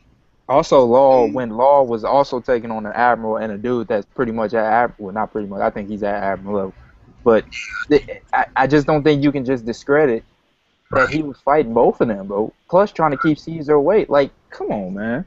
Yeah. He just got out. That's my Yo, Fireboy, I agree, bro. This man Zoro, at the end of the series, he's gonna be in some Jing type shit. He's gonna have to be on an island on his own, bro. If he goes near anyone, they're all gonna die. They're not gonna pass out. They're gonna die in his presence. He's gonna be. To me, this is obvious. He said this man Zoro, end of series, by far has the realest presence. When this man walks, people get scared. Nah, that's gonna people are not gonna get scared. They're gonna die. Like he's gonna walk past people. They're not gonna get knocked unconscious. They're just gonna die. Hey, bro. You know what be live, bro? If we have like a Hashirama and Tobirama type of side where Zoro getting mad and like Luffy's like, hey, calm down, bro. Only thing on the wider scale, bro. Yo, that'll be crazy, bro. Because Oi, arara.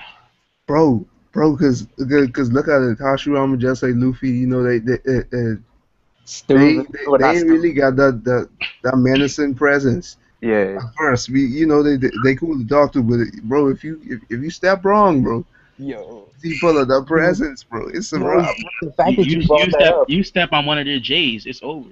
Bro, the fact why I brought that up, that's perfect parallels, bro. They both got my just like each other.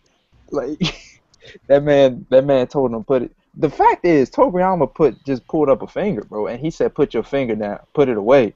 Like, what was he about to do? Like, yeah, I know, right? What do you put to do? Spirit gun, something? Yo, Cat sleep on, as much as I don't like Tobiyama on the political side, Cat sleep on him physically. Yo, dude is on that level with Madara and Hashirama, bro. I don't care what nobody say. I don't even like him like that. Bro, which is why I was wondering why this nigga was decoy and die, bro. That's what I'm saying. He was come on, bro. He had the power on that level, and then people sit there and try to say that King Northside tries to talk. Northside, I'm sorry, I'm changing the Naruto era, bro. Can I just say this just once, bro? Yeah. All right, my man Northside tried to tell me, bro, that the Kenkaku squad had Kenkaku in it just because it was named after him. I'm trying to tell Northside the instance in which Kenkaku and Genkaku did that coup d'etat against the second Raikage and second Hokage, that was a totally separate incident than where they were at when they were in the forest. That was a war they were in, bro. The other one wasn't. That was a different instance. Why would they still be teamed up with the village if they performed a coup d'etat? It would make more sense if that force, since it was highly trained shinobi, it would make more sense if that force was named the Kenkaku Force, if they were actually going after Kenkaku. Because from what we know, Genkaku died before Kenkaku. Yeah. So it would make more sense that they were going after him, and they just happened to go around and kind of like the Seven Ninja Sword, you know what I'm saying? Yeah. But real quick, bro, cruising, cuz. Well, at least Fireboy 1614 said, imagine a black hole with ice. That is major OP. Space is already cold enough to freeze to death in minutes. That's what he predicts Kuzin. I'm telling you, yo, Kuzin's gonna be at a sub-zero level. Like, he's gonna be like, if you're in his range, you're gonna instantly freeze. Did anybody see The Day After Tomorrow? Yeah. Remember the part when they're in the helicopters and it just froze? Yeah. Yeah. That's the shit that Kuzin's gonna be pulling. Like, end of series. It gotta be the reason why he lost that long against Akainu, bro.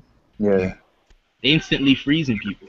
You got to think about it though. Cats say they try to say the situation was why Doflamingo didn't fight Kuzin because it would have took a long fight. Yada yada. Let's be real, bro. Let's put all the cards on the table. Doflamingo was willing to kill everybody on that island. Okay, no matter what, because they knew too much. Why is it when Kuzin steps foot he steps foot on the island, bro? You don't want to take him out. Nobody else was going to touch him because everybody else was gone. The Straw Hats were gone. Law and them were gone. And Smoker was down. Whoa. Time out. Let me address this. And I'm gonna do a stream maybe next week or this week about this. Fireboy 1614. Please explain yourself. This man said, tell Drake stop talking about fodder series and keep it on One Piece. First of all, I hope you're not talking about Naruto, because that's not a fodder series. And later on next week, I'm gonna have a stream, and I want people to come in here and please tell me what went wrong in Naruto. I'm gonna have a what went wrong in Naruto stream, and bring your evidence on what you guys think went wrong. You know, unexpected. I'm so niggas bashing Naruto way too much. Ed. I don't like this. This is why. Let me say it here today, bro. I don't like this. I'm coming back, bro. I'm sorry. It has to be done, bro. I have to come back because of the fact that I get deemed a Naruto fanboy because I defended even the whole Obito situation. Like, I've clearly explained why people say, man, he should have been dead from the Ten Tails extraction. That was explained the chapter after it happened. It was explained by Kishi. Number two, Edo Tensei, the whole him bringing, not Edo Tensei, but the thing him bringing Madara back to life. He still had the Jubi's husk inside of him, which obviously Madara was keeping himself alive with it. Was he not when he was old, when he should have been long dead? The minute he took that off of him, he died. You know what I'm saying? So, like, yo, I'm coming back. I'm defending Naruto. Yo, this Thursday at 8 o'clock, yo, I'm having a stream. What went wrong in Naruto? And I want people to present their facts. Please, Fireboy 1614, please come into this. It goes back to when somebody says something, everybody else follows. You know what I'm saying? There's a case where I'm not saying Naruto's perfect, but I literally can't sit here and say something I didn't like about Naruto, which was made it so bad. I don't know what I don't know, bro. It's weird. I'm calling niggas out because niggas be wilding. I'm gonna drop Naruto. Bro. Naruto isn't it for me. Like, what? Let me give my thoughts on the whole situation, because I think I'm the one. No. This week on Thursday. UW. All I was about to say is let me say something real quick. Number one, I've been probably the most critical of Naruto, but at the same time, I've been wanting to speak about it as well. No. I've been called from a Naruto hater to a Naruto fanboy as well, because I defended with Kaguya. That's what I'm trying to say. Me, y'all know how I get down. I've been called a Naruto fanboy. You know something wrong with that. I hear what you're saying, you dub, but in the same sense, I get on Google. I've been for the last almost a month or two. I've been looking on Google Plus almost every day just to see, because it gets to a point where it's not enough to if you have a problem with something, you have a preference. Like you didn't like the fact that Obito is still around right now. That's your preference, okay? But it gets to a point where if I can present facts to back up why something happened, and you still go on a tirade saying, man, this just so, like, I don't care if you don't like the series. If you don't like it, you just don't like it. You can waste your time every Wednesday reading the chapter and then bashing it. That doesn't have I don't have a problem with that, because it's your time. Do what you want to do. But when I can present facts to back something up, and then you still try to tell me I'm wrong, which is inadvertently telling Kishi he's wrong. I don't like that when you tell I don't like when you tell the writer he's wrong, okay? Because if he's wrong, yeah, hey, hold it wrong, man. Like what? That's when I have an issue, though. That's when I have an issue. Like the whole third Hokage thing, bro. I made a video about this a while back. I look at the third Hokage, and what was stated about him, is mind-boggling that you would think he sucks. He mastered every fighting style, B. He has every jutsu of the elite in his arsenal. Get out of here, bro. Yo, he gotta be a monster. I think of every shark in nature. Like, no, bro, you can't have everything. Yes, that's what they say. They be like, man, he can't master everything. I'm like, what? What you mean you can't master all five? That doesn't mean you're the greatest at individual. Yes, you can master all five. To me, this is logical. Basic martial arts. Yo, you dub, bro. He remember the chapter where he casually pulled out 5 chakra natures. Nobody want to talk about that though. Yeah. He's the only guy without the Rinnegan that has mastered all 5 chakra natures. Nobody want to talk about that though. not to mention Madara did Sasana with no eyes. Hey, bro. That I refer back to you about you helped me start beginning to see about, because people still want to say Hashirama, and I ain't buying it. I'm not buying Hashirama being the most popular. I'm not buying it. I think my claim is this, bro. First through the fourth, any one of those guys can beat the other. It's really a toss-up between those 4. I think Tsunade, I think you can throw her in there and she can hold her own for a certain amount of time. But after a while, she's going to get beat by the other 4. That's just regeneration or whatever it is. Yeah, after that's done, she's... Yeah, it's over. But... Well, yeah. After because I just believe Hashirama could pull out the biggest jutsus. That's it. Yeah, but yeah. In terms of like a full fight, the biggest jutsus don't always win. Yeah. So, yeah. That's my thing. I think Minato's a bad matchup for Hashirama because of the fact I think first through the fourth are one-hitter quitters. That's just me personally. But I look at the fourth and I say, I'm not fanboying Minato even though he's my favorite character, but I look at him and say, Minato, if he throws those kunai on whatever it is, the Thousand Hands Buddha or, you know, dragons, the clones or whatever, he can kill those things, like not kill them, but he can instantaneously attack them like he was going to do Obito when he was transforming into the Tento, you know what I'm saying? Like he threw all the kunai around and he destroyed a squadron in an instant, bro. Like what? Because and I was telling Dradus and we kind of agree upon it. Like if Hashirama pulling out these wood dragons and this 1,009 goddess, and you got Minato there, he ain't got nothing big to counter that. But then it's just him. So if you put speed in that instance, where he just throws kunai everywhere, the 1,009 goddess or the wood dragon ain't gonna really work in that situation. They got to catch him. Yeah, If he got speed on the side, he should be able to reach Hashirama pretty quick. Now, when it gets to that point, because it will get to that point, it's just who got the better fighting style, or who better how come out. Because I think that's what it come down to. Yeah. Hey, but let's be real. Let's be in all fairness about Hiruzen. I think it's Kishimoto. Authors do this on purpose, dog. He brought him back old. Come on, dog. What does that tell me? I know, right? Hello? I mean, I look at it in this sense, bro. You look at Hashirama, he has the mitolic regeneration. And that's one thing I give him his respect for, because if he has that, you're going to have to hit him multiple times. But my thing is this. Even he has Sage Mode, mitolic regeneration, after all that, he has to exhaust. He has to go to his big guns if he wants to hurt Minato. Minato moves instantaneously. I'm looking at it like, if you look at Minato, this is one thing I was talking with Northside about, where Northside, I almost said I'm not going to talk to Northside no more after this, bro, because he was fanboying the mess out of Toriyama that night. UW, I think you was there, bro. I'm sitting here saying Minato, the only time we've seen him get touched is by 10-tailed Jinchurikis. Obito took one arm, Madara took the other when they were 10-tailed Jinchuriki. Other than that, he's not been touched by anybody else. I look at Hashirama and Toriyama. They got waxed by Madara, who at the time, he wasn't even the 10-tailed Jinchuriki, B. Like, it was Madara one Renegon, and he waxed them. Toriyama snuck him and still got waxed. Like, what? Like, come on, man. It's like this man doesn't fight. Like, Kishimoto has purposely not had this man fight a 10-tailed Jinchuriki.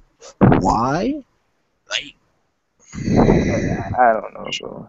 Bro, listen, bro, and hey, we got some more incriminating evidence against Toriyama on being the battle Kage yet again. Why would you save the body of Madara, bro? What? Yeah, for what? So let's bring him back to get some answers. No, bro. How to stop him? Why don't you just ask the Sage? Bro. First of all, you acting like you could contain him if you bring him back. You sure you could contain Madara, bro? That tells me they feel they need, in the back of his mind, I think he needs help. That's what that tells me. He said, let's bring him back as Edo Tensei. My thing is, I think they'll be pretty similar in Edo Tensei, but I don't know if he'd be brought back as a 10-tailed Jinchuriki, would he? Because you come back as you died, don't you? Still, Edo Tensei, like, this dude was mugged, dude. I mean, if he was Edo Tensei, I don't think he would have waxed the Hokages, because he said something that really struck me, and which is why I give Toriyama more respect than I did, is because he said now the gulf in power between us is evident, which implies they were on the same similar level, which is why Toriyama, he got a beast fighting style. Taijutsu mixed with that water style, that's beast. Yeah. But he just ain't got nothing to show for it. He was a decoy. Like, he got waxed by Gengaku and Genkaku, bro. Like, I don't know, bro. Like, no discrediting them, because they actually strong, but wow. They're nice, bro. Yeah. That's what I'm saying. They in the same sense though. I know they got caught, but that gets debunked because he was a decoy, bro. He named a young Hiruzen, bro. Hokage, bro. Young Hiruzen. Young Hiruzen. Hey, yo, here's a One Piece theory. That's something I need to bring up. Do y'all think? I'm not saying it will be a definite. Will Usopp have Conqueror's Haki? Legitimately. Will he unlock it? No. I know it seems comical, right? I'm not being comical. I'm just being serious. Like, he probably won't have it. I can see him having observation. And armaments. I know. And armament, yeah. But I don't think he'll be strong. I think he'll have conquerors, but he might just be taking out fodder people. Like, I don't think he'll be taking out like major fighters. I mean, I got Usopp. here's the thing. In this series, I do have him admiral level, but if he has Conqueror's Hockey, I don't know what Oda's gonna like. I'll have him being on his dad level, and maybe a strong maybe he'll surpass his dad. I think he's gonna kill off against because there can only be one. I don't think it's gonna be like a hateful death, but it's gonna be a duel.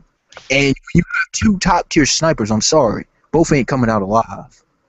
Okay. The father came out alive. What'd you say? Daddy the father came out alive. Yeah, you see, my thing with the Usopp fight is I don't know how Oda's gonna do it. I mean, it's kind of weird. Two snipers fighting each other. I can't imagine it. That's kind of whack, bro. Like, I guess it would just be the first one to draw first. I don't know. Like, hey, I think it's they be both be so good. But if they have great observation hockey, that's Dodgeville. Like, whoever gets caught first, dog. That's how I see it. You see, when you said, I think Usopp will be a specialist in observation. I don't think he would have armaments, and I say that because we already know his weapons include the dials already, right? I think it's going to get to a point where that's all he's going to use is the dials, and I mean, like, in terms of his slingshot, I think stuff like that. Guns. Usopp has already started showing observation hockey, at least in the anime. I think he's gonna have to have guns, dog. Like every sniper we see, I think he's gonna use secondary weapon. The dials, the slingshot, but that ain't gonna be enough, dog. I think Chopper and Frankie are like the only non-monster trio characters that can see specializing in armament hockey. The rest are like gonna be observation characters. Yeah. You want to try to tell me Von Auger ain't rocking armaments hockey though? No, I'm not saying no. There's a difference between rocking and specializing. Like Zoro and Sanji have both. Yeah. I'm saying I can see him specializing in observation, but yeah, he definitely needs armaments hockey. To me, this is obvious. I don't think Chopper would have observation. I think he had to just be armaments for him. Because if you think about it, his points should suffice for most people. People sleep on his points. Like, thank you. That Kung one Fu. point. Yeah, Kung Fu. Yo. I would Stop. That Kung Fu point is it lacks feeds, bro. Like I can't respect that shit right now. Yeah, that's what I was gonna say. As of now, he just beat up fodder people, but I think eventually that's gonna be one of his main things. I mean, we saw how powerful he was in an uncontrolled state with Frankie though, in Monster Point. No, Monster Point has always been legit. I mean, I'm not debating that. I'm debating Kung Fu Point, which is like his new point, and it's like. But that's the combination, the hybrid of 2 points though. Which two? I have to go back. I think it's Arm Point. Yeah, Arm Point and the big one, the Strong Point, whatever it's called. No, Kachi still do Arm Point? Yeah, but he just mixes them now. He can do fusion and stuff. Alright. He has other points. Like, he doesn't have jumping point. Like, there's other points he has now. He has the horn. He has walking, brain, heavy. Look, the way I'm gonna respect Kung Fu Point is if he mixes it with Monster Point, then it's gonna be beast. Mixes with Monster Point? Yeah. I think Monster Point is gonna be his go-to. I don't think it's gonna be the end. Yeah, I can foresee it going to be in go-to. No, it's his go-to now because I mean, all he needs is rumble balls. The others he can go into them regularly. No. I think he's going to because how in the world did he go without the rumble ball? You feel me? I think he's going to train. Awaken Zoan, freaking enlighten Chopper, dog. I'm telling you. No, that's what I'm saying. Over the time skip, he no longer needs rumble balls to change his points. It's only the monster point that he needs rumble balls for. Yeah. So then, you then think, what's his new monster point? Like, what happens if Chopper himself eats like a shit ton of them rumble balls? Because I think he only needs one for monster point. Right? He's gonna have severe diarrhea. Always. Wait, what? I'm saying post time skip. Chopper only needs like a one monster ball, right? To enter monster point. Not you, girl. I was talking about Ed, but never mind. No, yeah, I think he only needs one now. Post time skip. And that's the only one that he hasn't needed. Be able to use all of them. Here's the thing about people sleep. One that break the 3 transformations though on his own so far.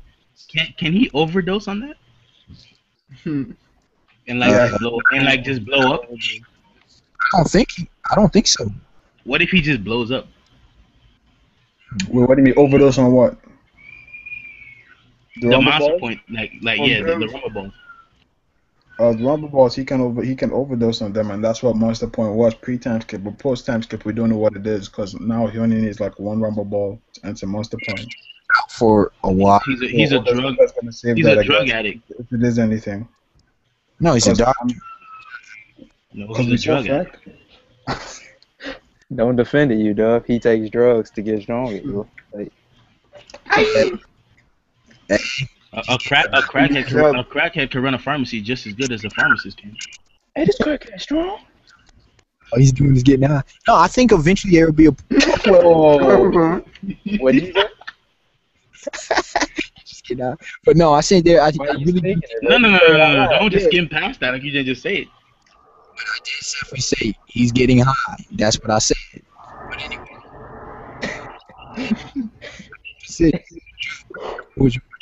But anyways. All I heard all he's doing is getting high.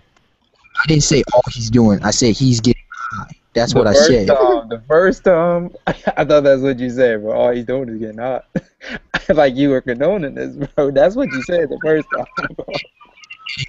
That's what I said. Because if you want to pertain to it, that is. But technically, I mean, if you want to take it to pre-time skip, like he's doing it 3 times to the point where he was stoned, like he was out of his mind. Monster point. Hey man, that was first introduced. That was Beasto, bro. Like, Someone wrote, bro, Usopp really needs some guns though. The shit he's using ain't taking out Yasop if they fight. Trable, like that to me exposed everything. Okay, he couldn't take, like, he got exposed badly by Trable. He wasn't even couldn't put no damage on the dude. I know he's leaving low, but let's be real. Trable didn't have a scratch, bro. What'd you say? Trable didn't even have a scratch. Usopp, what you been doing over time, Skip? Nurturing plants? Like, watch out. Yo. He couldn't even launch his plant. He couldn't do nothing. That just tells me, Usopp. That's where the doubt come in, bro. I'm telling you. Wait. Why was anyone expecting Usopp to be this great fighter in the series? I wasn't expecting. Oh, wait, I expect. I think you guys give Usopp too much. Something. You guys bring in something. As far as the Straw Hats ranked, I have Usopp at the bottom 3. Yeah, we know this, but he's supposed to boost on something. Strategy, something. He couldn't even launch an attack, bro. That's how bad it was. Nah, he pulled out some shuriken. Don't. Yeah, you guys are being overly critical. He has no haki. Of course, he's not going to be the logger. Hey, nobody expect him to win, but Trevor will be dead. Hero, personally, I didn't expect him to win, but he's supposed to boost on some bravery, strategy, something. Give me something, so. You can't just bring plants to the battle and call it that. Yo, that was no feat. Bro, he pulled out more shuriken than he's ever had, bro. Like, come on, man. Like, get over there with that stuff, bro. You're supposed to improve on something. What I meant, Kiro, by saying that, why do you guys expect him to be a great fighter? My rankings right now in the Straw Hats, I take Frankie as number 4. Me personally. But I don't see in the series Usopp, like, I don't know how to explain it, but I don't see him getting like a major, like, besides the story progression. I don't see him getting any major battles. Like, I don't know. Nah, you see, Usopp is the sharpshooter of the crew. He's definitely combatant. His problem is his no haki and bravery. That he's gonna have to go a long way. Yeah, he does have a long way. Cause do you think he could take out Brook? Nah. Brook cut up ants. Well, this is a movie, but this man's speed is on a different level. Right. Yeah, it's intentional. I mean, think about it. If we have a master sharpshooter who has haki at the beginning of the new world, yeah, I mean, there's gonna be so many plot holes. Like, oh, why didn't Usopp just snipe this dude? Ooh. Usopp has to hold his own in one-on-one fights. All I want him. That's all I want him to do so far. Like, just be able to fight someone without Robin there, without anyone. Like, I want him to one-on-one fight somebody and take them out. Yeah, we'll see. I mean, the show hasn't over yet, you know. So I know, it's a part of his character to be scared and stuff like that at times, and that's for comedy. With at least comedic relief, but The trademark of it's kind of like that thing with Monet. Like, bro, what you even surprised about this for? Bro? Like, you've been seeing crap like this from the Grand Line, but are you still doing the same thing, bro? I think he's I about mean, to. most of his battles, he had Chopper there. Like, yeah, so, even back to Alabasta, Chopper was helping him out. Yeah. So I want Usopp to progress and be a one-on-one fighter. Like, I want him to fight people with strategy, like what he did against Luffy. I want that Usopp. But think about it, though. Hey, y'all gotta think about it in this light, bro. What is Usopp's goal? Warrior. a brave warrior, but he got to start sometime soon, though. Yeah. But we still early in the series. I think we still early in the series. These cats only 19, 20 years old. You know what I'm saying? I think. Firefist. To your point, I think in some signs. I think it will be. I mean, he'll be strategy, but I think fights will be over like that, dude. Honestly, Because it's over. He's over, bro. You gotta look at it this way, even in the bravery part. The thing with Trevor, Usopp didn't have a choice whether or not to go there. Like, he had to go back there because he could have never faced Luffy and do that. Like, leave them there and come back and face Luffy like that. Come on, I mean, bro. he could have made up a lie though. So John and Fireboy. I hear what you guys are He saying. could, but Robin would say, "Hey, the dual pistols and Usopp needs guns to fight. Like, that may be true, but I still want him to fight without them. I want to see how he can fight now. Later on, he may get guns, but I want to see him now. You mean without shooting and stuff, Ed? Nah, there was like Usopp need guns to fight one-on-one. Well, I don't think Usopp's ever gonna have guns. Yeah, I don't necessarily want to see him use guns to fight one-on-one. I want to see him just fighting people. Like, yeah, use his he's gonna sling. be using the slingshot." Yeah. I personally look at Usopp, bro. I think he's definitely gonna be a hand-to-hand fighter because there's a reason Oda made him get fat and then he buffed up, bro. Including with the Dows and stuff like that. Yeah, bro. There's a reason he got big, cause he's gonna be boxing. He may be a good sniper, but I think he's gonna be more close quarter in some of these fights. Yeah, and I think his sniping is gonna get to a point where you got to be worthy enough to. I know it's not now, but eventually that's where it's going to get to, where sniping is going to be a luxury. Not a luxury. It's going to be a privilege for him to pull out his slingshot. You know what I think? You know what I think? I think Usopp is gonna run into his dad, and his dad is gonna destroy him, and then he's gonna learn from that beating. I think he's gonna become strong when he misses that. By the time he misses that, that means did a bit. He's gonna meet somebody. He's gonna fight somebody one-on-one and get destroyed, and then he's gonna learn from that lesson. Destroy, dog. Like, I want to see that. Like, y'all brought up Luffy. I want to see that Fishman Island. Like, Usopp need to be able to fight, dog. Like, let's stop. Like, well, I want to see Usopp fight. Like Ed was saying, I want to see him, if he does fight his dad. I think pretty soon he's going to meet his pops, and his pops may teach him. Not pretty soon, but maybe in a couple of arcs, maybe 3 or 4 arcs down the line. But I'm keep telling people, Elbaf, man. He's going to learn to fight on Elbaf. That's going to definitely be a training arc. Yo, I want to see Usopp grab a giant and choke slam him. What? Yo, watch out. Hey, Kuro, but watch out. What? What? Yo, watch out, on some Whitebeard shit. Wait, do you think Whitebeard could? Yeah, he could have. Yeah, he could. Of course he could have. Choke slam. Matter of fact, he didn't even choke slam a giant. Hey, bro. Ladder. I'm gonna choke Y'all slam. gotta think about Blackbeard, bro. This nigga was weak as hell at Marineford. Let me just say why, bro. When this nigga was making a little trade off with Akainu, bro, it was just Akainu, bro. Him and his whole crew, bro. This nigga still run, bro. Like, there was no hesitation. He wasn't like, maybe I'll fight him. It was just a quick, let's go. Like, bro, like, you wasn't even just for some slight reason bit confident you could take him? In Marineford, Blackbeard showed us his crew ain't shit. Because first of all, Blackbeard, he doesn't run away from them because he can't fight them. He runs away from them because his crew's gonna get murked. If he fights, if he fought, like Jerry said, if he fought Shanks, they're gonna get, like, his crew's gonna get demolished. Maybe not Blackbeard, maybe not like a couple people, but they're probably gonna get demolished by the Red Hair Pirates. I don't know why he ran away from Akainu. That just makes the reason why is because Akainu is still an admiral. And bro, you and your whole crew after getting crew, bro, you ain't in the least bit confident that you could take him. At that time, he was heavily injured. He didn't want to, like. Walking has a good point though. But okay, so like I was saying, what do you call it? He's still an admiral, and he still has island-wide techniques. Still, bro. If he pulls that punk hazard shit, Blackbeard's not gonna have a crew anymore. But okay, Kiro. Take for instance Luffy and his crew against Kizaru.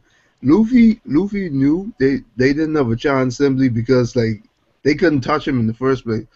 I'm pretty sure right now if Kizaru come after them, I don't know whether or not Luffy them could run, but I'm pretty sure Luffy could put up a fight, bro. Because he could be at least confident. Okay, Luffy, Zoro, and Sanji. Yeah, he's definitely got more confident that they could hit him this time. They actually know what he is. Let's look at how everything played out, though, bro. I see what you're saying. He was like, hey, because somebody told him that Akainu was coming. He's like, all right, let's bounce beat. Like, let's get out of here. But in the same sense, I think Sean has a point to a certain extent. He calls Blackbeard a coward because he only fights if it's 100% he's going to win. I don't think that's the case. I think it's a matter of he fights because of the fact if it helps him out. That ace fight wasn't 100%. No, I'm saying I think Blackbeard only fights for a purpose. He's basically the stereotypical pirate. What would be the purpose of him fighting Akainu at that time? You know what I'm saying? What would he gain from that? Hey, not to cut y'all up, but what hell, when this nigga coming in? What, Northside? Not to cut y'all up, but what are we talking about? Blackbeard? As a whole? I mean, I was talking about, I was saying Blackbeard and his crew was pretty weak at the time when Akainu, roll up together, Jewelry Bonnie. Because I mean, like, okay, even if he didn't fight him, it still should have crossed his mind like, hey, maybe I could take him. No, never mind. Let's just leave. This nigga was like, Akainu, let's go, niggas. Like, quick, bro. Like, it wasn't even like a little slight hesitation, bro. Look, Akainu, you might be able to beat him, but some of them you got to concentrate on. Yeah, I think that's part. Yeah, his devil fruit, bro. Like, you can take a quake punch from a Whitebeard. That the quake punch he took to the face was clearly Whitebeard's last stand. But Whitebeard couldn't. That wasn't even a full power one. Let's be real. But Whitebeard, after he did that, he was frozen. He couldn't do anything else. That was powerful, bro. I mean, this dude's face was bending and shit. Like, if he formed wait. Let's not talk like we're talking about from the anime. Please keep in mind that Whitebeard's face was blown off. Yeah, his face was blown off. In the manga, half of his face was blown off. Insides were roasted and toasted and sauteed on a medium. This is not the anime version we're talking about. No, but I'm pretty sure Blackbeard knows that even if you have magma, the thing is, if you use black hole in the right way, magma would not be a problem because black hole sucks in everything, bro. But it does. But Blackbeard also didn't have the skills that Akainu. Yeah. But no, exactly. That's another thing because But simply, bro, like darkness isn't the same. Pulling out magma. Once he pulls a black hole, everything going on, bro. But see, No what you brought exception. up, wow, what you brought up isn't. If he pulled in the magma, that's still gonna hurt him. Really? Yeah, because remember, a black hole. oh, you talking about if he just threw a black hole out on the ground? No, like Yeah. the one he took in those houses, like the houses just dropped. Doesn't that go inside of him? No. Because I remember Nah, he said that goes inside his power. Yeah. Because remember, he took White Beard's quake punch and negated it, and he didn't feel that. Yeah, that's true. His power in himself. That's why he's a different monster. That's why we're trying to like find out what did he do against Shanks, because his durability feat is a completely different monster than his devil fruit. Like the black hole, that doesn't hurt him. That's different. no. Hey, I was meaning if Bro. Yo, then you got Cat saying his power only works on devil fruit. that was Sean, and I had to expose him for that. Because I clearly showed him the panel and the exact page where the dude was like, "What is this stuff? It feels like I'm being sucked in." Only works on devil fruit. My dog. Why were y'all niggas listening to Sean? Y'all niggas always exposing somebody, but they get easy though. Hey, but I'm not the one to change topics or nothing. But yo, who's the strongest undressed roaster right now? Sabo. Well, I think I can't say for sure, but I think. Bro, I don't know, bro. I think it's Sabo though, cause I did a video addressing these cats. Yo, gotta deliver these facts. It's either Sabo, Fuji, or one of them niggas. This is why I say it's Sabo, and I think it's clear, bro. Dragon is either an idiot. Where are y'all getting this leak from? Listen, bro. Dragon's either an idiot, which I highly doubt, or Dragon has so much confidence. What's up? No. Ed's wondering like where everybody's getting the link from. I think where it was posted. Nah, bro. Either Dragon is a complete idiot, or Sabo, he had the confidence for Sabo to go with Hack and Koala, two Doflamingo's mainstay base B, and disrupt his factory, knowing it would interfere with a Yonko. And he sent 3 people for that? Sabo's on that level and beyond, bro. I think Sabo is at a level where he's above Fujitora to the point where he's not towering over Fujitora. But I think there's a gap between Fujitora and Sabo, and I don't undermine Fujitora, because as of right now, I hope Sabo doesn't get caught in that gravity shit, because it's over. Yeah, that's the only thing. Could we take in consideration that maybe Dragon's somewhere nearby, and that he what feats do you have to back that up? I mean, but just think about who's on this island right now. We got a Yonko, we got basically have like a Marines there. Then we got Doflamingo there. Then we got Fujitora there. I see what you mean and agree, because it's kind of like, bro, when the Yonko like close the island, and like I don't care how much confidence you have in Sabo, I ain't even confident you could beat a Yonko. So it's kind of, I don't think you confident you could beat a Yonko. So I don't know. Hey, I don't know about y'all, but as of right now, I got Fujitora. Hey, this may sound crazy. I got him as the strongest admiral that we've seen thus far, bro. And I say it because, who's beating Gravity? Wait. The strongest what? Admiral that we've seen thus far, bro. I don't know who's beating Gravity, cuz I really don't understand. For this particular topic, the rankings doesn't matter. Does that include Garp? I know he's a vice admiral, but I think he's admiral level. But does that include Garp? Oh, yeah. Garp's definitely admiral level. I don't know if Garp. He's not. First of all, Garp is not just admiral level. But for the sake of this argument that Dre pulled up, I'm gonna say that he is. I think Garp. Wait, hold on. So you guys think Garp is above Rayleigh? Of course. Oh, I wouldn't say. I don't know about that. By that logic, if Garp hit his prime and rivaled Roger, and Rayleigh was under Roger. Yeah. Wait. But Rayleigh and Roger could have been like Luffy and Zoro. That's what I. Cut me off, yo.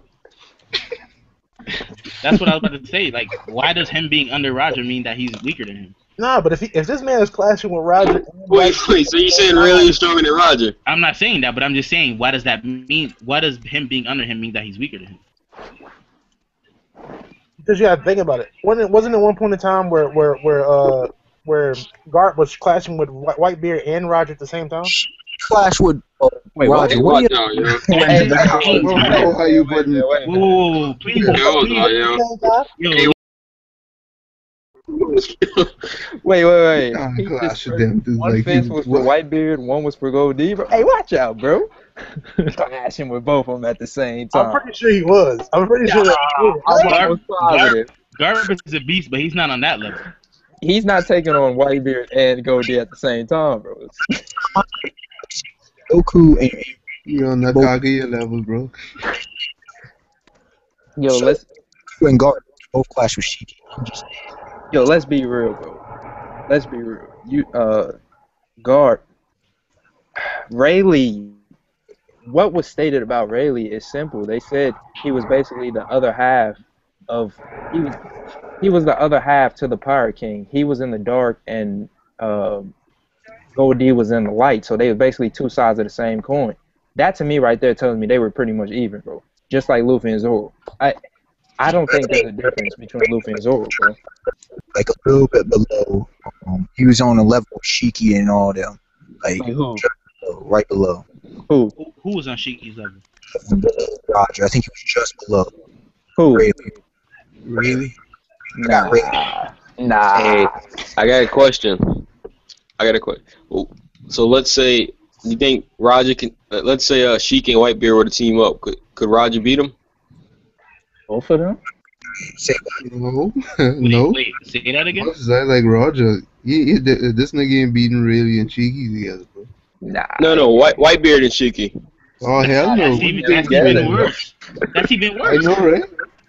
We talking about the Pirate King. We talking about the Pirate King, though, yo. So, Why does that matter? Whitebeard was the one I nigga. have a question for you guys. I have a question for you guys. Is Yes, I do. Hold your volume down, bro. So can the United States beat China and Russia if they team up? No. What the No. hell you think this is, nigga? It's a rough. What do you say? I have a question. Can Wonderland? the Monster Trio beat Rayleigh? Yes. Right. Yeah. Oh, as a right. As a right. Probably. No, they're not ready.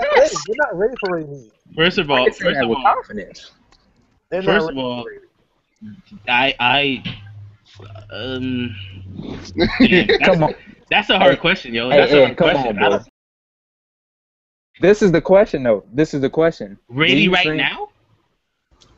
Yeah, Rayleigh right now. Yeah, they're not talking about Can time. you beat Kizaru? Nah, but this is the question. This is the But question. still, Do you not remember when bro. Luffy? Wait. Before we continue, someone in the comments just said the big three is not taking on Kizaru. It will probably take him 2 to 3 beams to take each one out. Nah, the big three now would beat Kizaru. They could I don't The think trio so. would beat an ass. I don't think so. Do you remember what Luffy said when he left his training? He said I still have training to do. That means he's not even surpassed Rayleigh in his training yet. But Yeah. the thing is, the monster That trio has nothing to do together. with that has nothing to do with it. He said all 3 of them. Yeah, if the monster trio went up to an Admiral's taking an L. Yes. All 3 aren't on his level individually, but all together maybe. I don't Fiends or no, they up or near that level. Let's stop it. Because, No. bro, you gotta look at it. No. UW, they're not on that level yet. I said they're up or near that level. No, they're not. They're not close to that level yet. Here's the thing. Like, obviously, I think one-on-one, each of them gets photoized by Rayleigh or an Admiral, but collectively, that's a different story, though. Yeah, that's what I'm I saying. still say collectively they're not even ready because all 3 of them trained. Like, collectively, I don't know about that. The Admirals. They better learn how to do a unison raid or something. Yeah. All 3 of their training is not complete. Like we know that Zoro's training is not complete. Sanji was just running around on the island for Whoa. It wasn't just running around. No, they're not ready yet. I gotta. He developed Skywalk just running, bro. Like, get out of here, bro. What? He's running from. Hey, that's the thing. I'm glad you brought up Sanji, because Sanji's scary. This man doesn't even train. He's on that level. He doesn't even train. He's legit. True, bro. Technically, he did train. No, but No, I mean, like on a regular, like Zoro or somebody. You know what I mean? but bro, okay. 3 times 3-ton skip. weights, like you gotta wonder though. 3 times skip Sanji. He was close to Luffy and Zoro, right? But where that power even come from, bro? No. I think the gap between Luffy and Zoro is closer than Zoro and Sanji. I agree. But if that makes sense. It wasn't like no big gap. He still was close to them. No. It's not a big gap. I'm just saying that Zoro's closer to Luffy than he is with Sanji. Yeah. I feel like now it's a big gap. You got to think, bro. Sanji, where does power even coming from, bro? Like the Diablo Jumble. How you even get that? Well, he said. Hold on. Say friction, man. Watch out. Yeah, bro. Postez. He said Do it spontaneous. Fast, don't you? Okay. Here's a question. Friction through the air. Never melt. Monster Trio versus Garb the Hero. Garb washing them niggas. Bro, Garp, Yeah. Garb washing them niggas. Yeah, I can't say. Why would Garb beat the Monster Trio? I really not. Yeah, that's I never said it really. First of all, I never said it really wasn't. I mean, we're talking about old Rayleigh though. Yeah, we're talking about old Rayleigh that pulled a cannonball out his pocket. I know. Bro, we talking about Rayleigh that swam across the ocean. Wait. First off, I'm not gonna let Ed slide with that miss on. Belt, not the video. I meant to say Garp. My bad. Nah, bro, it's on camera, bro. My bad. My bad. I meant to say Garp. We talking about old Rayleigh who didn't pick up a sword in 10 years, and it's Thank you, Greed, for bringing that up. This man really swam across the ocean and met. Never mind, yo. Really? I keep saying, Joe could do that too, bro. The fest with Sea Kings, yo. Game up on Y'all don't think Zoro doing that, bro? Zoro can't do it because he's gonna get lost. Yeah, he has to come on, bro. Hey, bro.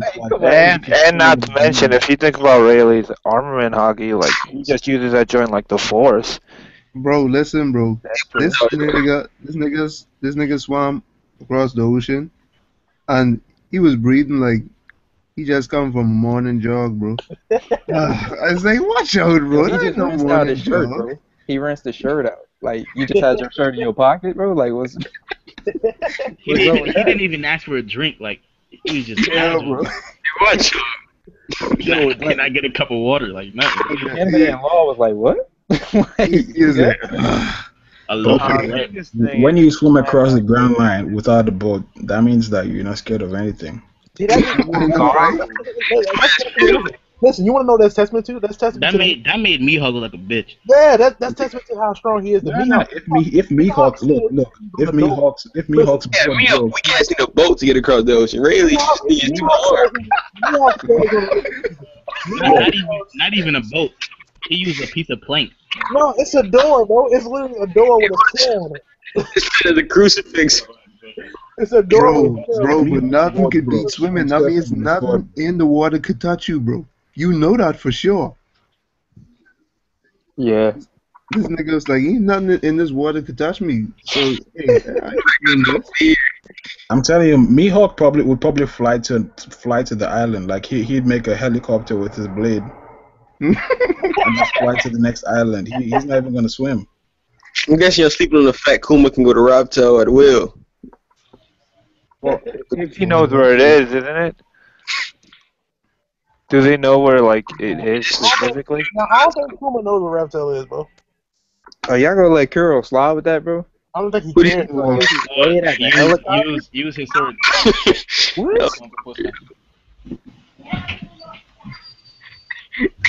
Wait, what? Use his sword as like a propeller. Yo, are you serious right now, bro? This cat's messing with me. So you're not gonna answer, bro? How did Zoro come out of that pit that Fujiwara put him in? Watch out, bro. Hey, watch He used Skywalk. Hey, watch out, Skywalk, he's not a scientist. that dude's like, yeah, He had either Skywalk or Rokushiki. He's Skywalk. Hey, watch out. Yep. Helicopter, bro. Hey, bro. Yo, Bro. if this nigga Zero could fly, yo, Oda's taking it too far. Hey, bro. Hey, bro. Tell me who winning in dodgeball, Razor or Garp?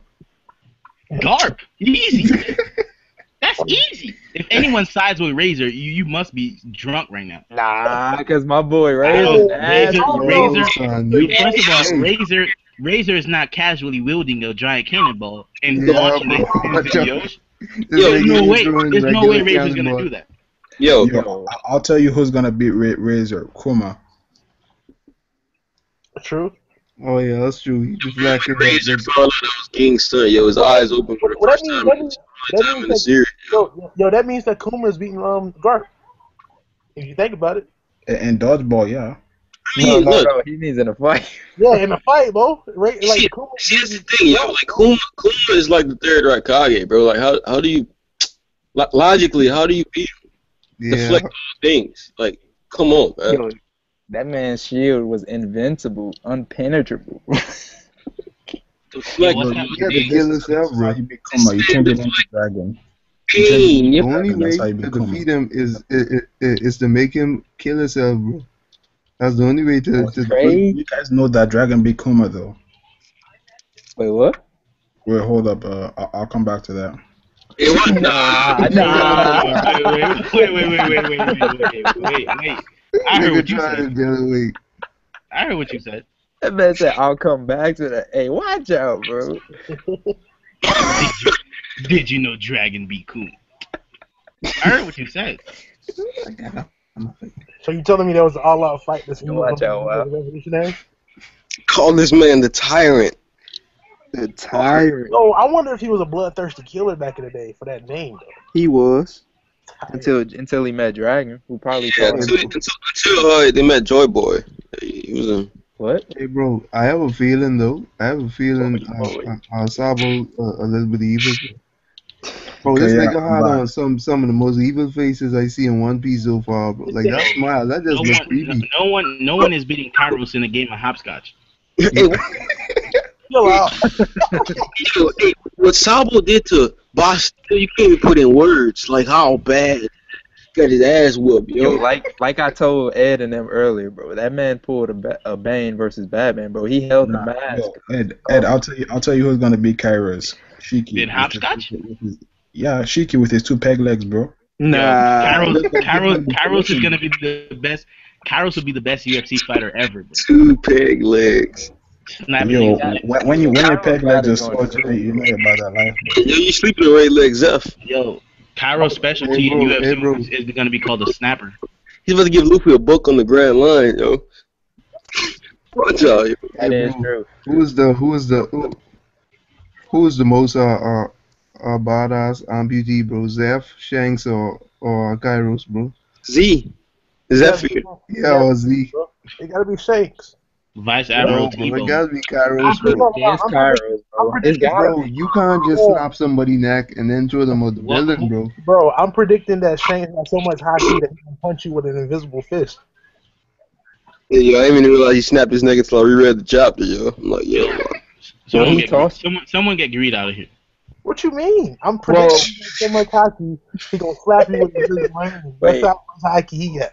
Well, Rayleigh kind of did something like that. Remember against like the elephant, he like made it like fall over with like. No. That was intimidation. That wasn't punching him with no imaginary fist. But when he I guess hockey, right? I guess Greed of a point because if you could somehow form the arm is hockey, because remember they say you could use it as a weapon. If you could somehow form it into arm, hey, it is what it is. Hey, look, check this out. I finally got clarification on Armitaki. What Rayleigh did, that blue beam, that's Armitaki. That black stuff we see with like Luffy, Virgo, Doflamingo, that's an advanced version of that. That's hardening. Yeah. That's the same thing. It's just it's weird. Harden is just a more advanced version of it. That's pretty much all it is. Like, Harden. Hey, cats want to say Virgo, not Pirate King. Wait, what? No, he was really dope. You said Pirate King level? The fact The fact that you have to ask that question, John, leads me to believe that you don't even read One Piece. This man said, let's be honest. Can the Monster Trio take out Whitebeard? Come on, dog. Yeah, see, the fact that you asked that. Hey, is we gonna be real, bro? Clearly, you don't read One Piece. You're talking about Whitebeard, bro. Clearly.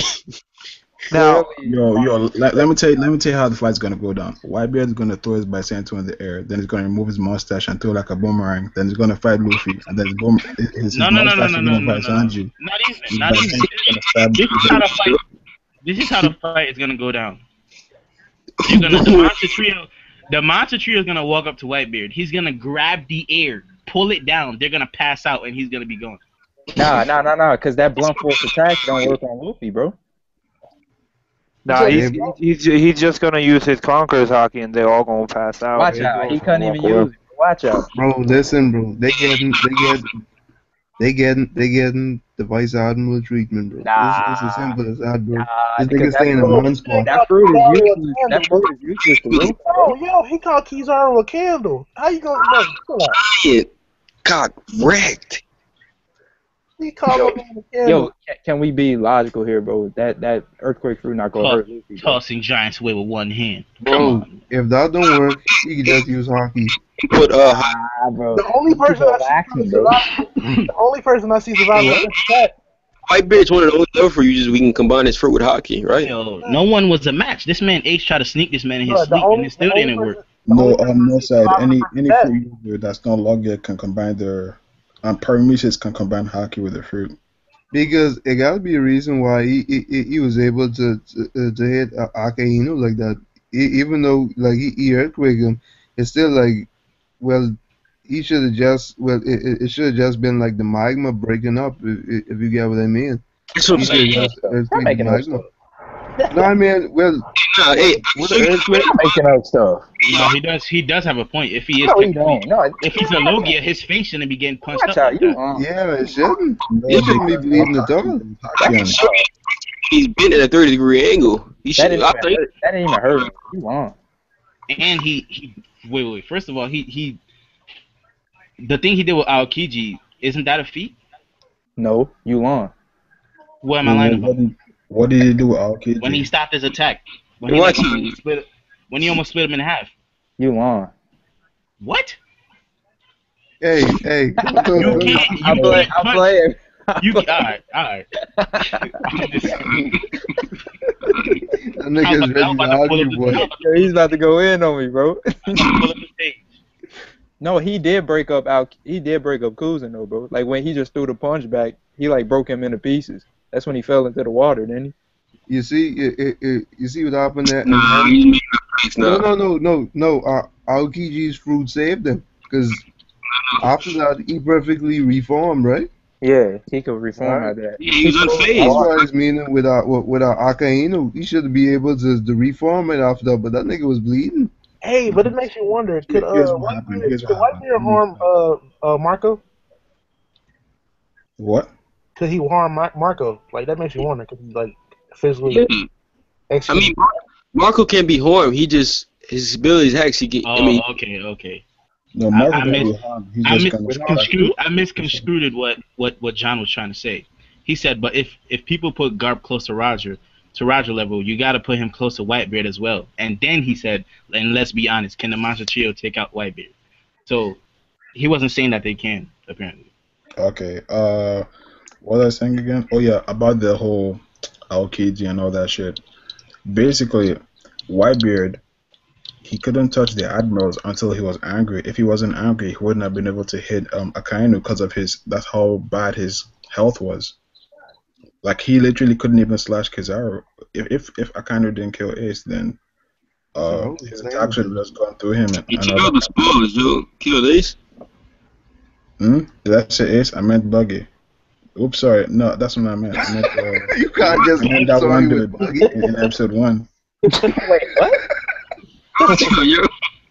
You can't just oops sorry with Buggy, bro. How you missing say that? You slipping, bro. You got Cat saying Buggy top tier Shichibukai, yo. Kiro, you slipping, bro. Wait. You said top 10 Shichibukai? Kiro, since you back and you casually just walked away, I want to understand where you was trying to come from. Okay, yeah. Like I was saying, Dragon beat Kuma. yeah. That. Go ahead. Explain yourself. Okay, now let's look at Kuma. What's his name? What's his nickname? The Tyrant. Yeah. The Tyrant. And what's Dragon? He's a revolutionary. That's what he does. He goes against dictators and stuff. So I think he beat the shit out of Kuma, and Kuma joined him afterwards. Beat the shit. I mean, I have to make it sound good, bro. I can't just say it. You kind of said that casually, bro. Beat the shit out of Kuma, yo. I bro. My man Dragon up, bro. The Tyrant Revolution. I see what you're trying to say. Dragon probably beat him bad enough so like he got Kuma to smack the Tyrant out of himself. No. He beat him so bad that Kuma got baptized and started carrying on a Bible. Nah, y'all trying to say as if Kuma was like a near-death state or something, yo. I seen the light. I think Kuma was one of them dudes that just didn't care. Kind of like, I'm not comparing him to Squirtle in terms of power, but like one of them dudes that was just crazy. Why are you bringing him up? No. I'm talking about like in terms of personality. One of them dudes that's just crazy that want to take out their anger on everybody else. He was like, let me look at Squirtle's face because I forgot what he looked like. Yo, come he on. was like the spider, bro. The spider. You gotta sleep on the spider. Yeah, you sleeping on his sword too, bro. That mug was legit, bro. Hey, bro. I can't agree with you. That was a big sword, but I can't agree with y'all though, because like, hey, no, it's alright. It was like Mansa Manitriu, bro. Just say that. I was about to bring that up too, like a minute ago, but yeah, I know, bitch. I brought it up first. Yeah, he was just showing them the error, like channel all that anger. Kuma the Tyrant. Hey, y'all kind of said it like he just beat him up casually, and then all I'm saying is the Buggy is the strongest Shishi Bukai right now. This nigga is fire. What? Who Squirtle? I mean, isn't he the dude that stabbed Whitebeard in the chest? You can't be fodder. He got feet. Does he not got feet? Nah, nigga. With that mindset, shit. Axiom Morgan got feet. He do got feet. I've been saying this from the get-go. He gave God. Look at this. Alright, I'm not even gonna screen share this. Bro, wait. Talk about Dre. You can't say he got feet. He knocked over guard. Squirtle is a what? Squirtle have to be done from the Speed Pirates. His design is one of the wackest designs I've ever seen in my life. My nigga got a bandana on his head. Hey, buddy, did he not stab? Wait. Did he not stab Whitebeard? That's the question I have. Hey, Dre, this man got a tattoo like he's part of the Phantom Troop. Watch out. Yo, the strongest man in the world took an L to Squirtle, bro.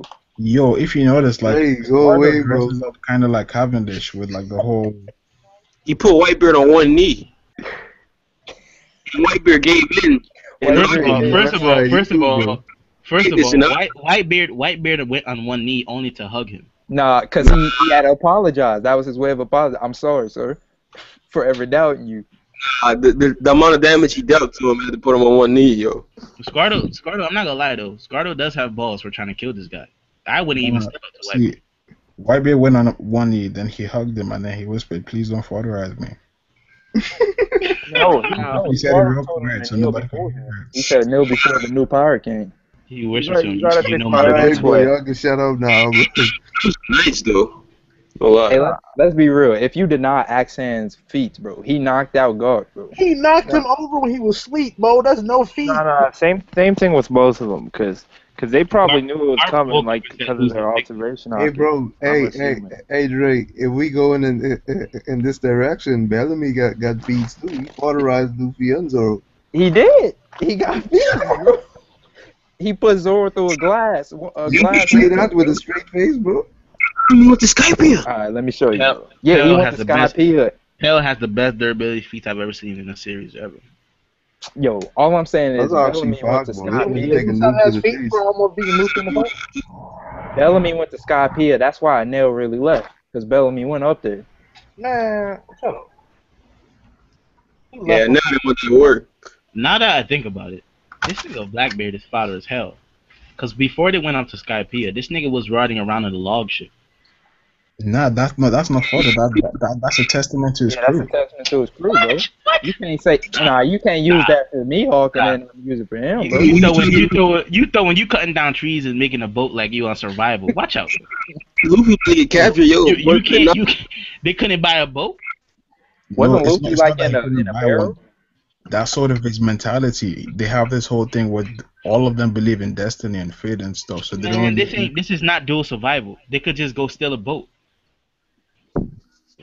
Well, they're sort of attached to the thing. Like even his name is Blink Cricket. You a weak.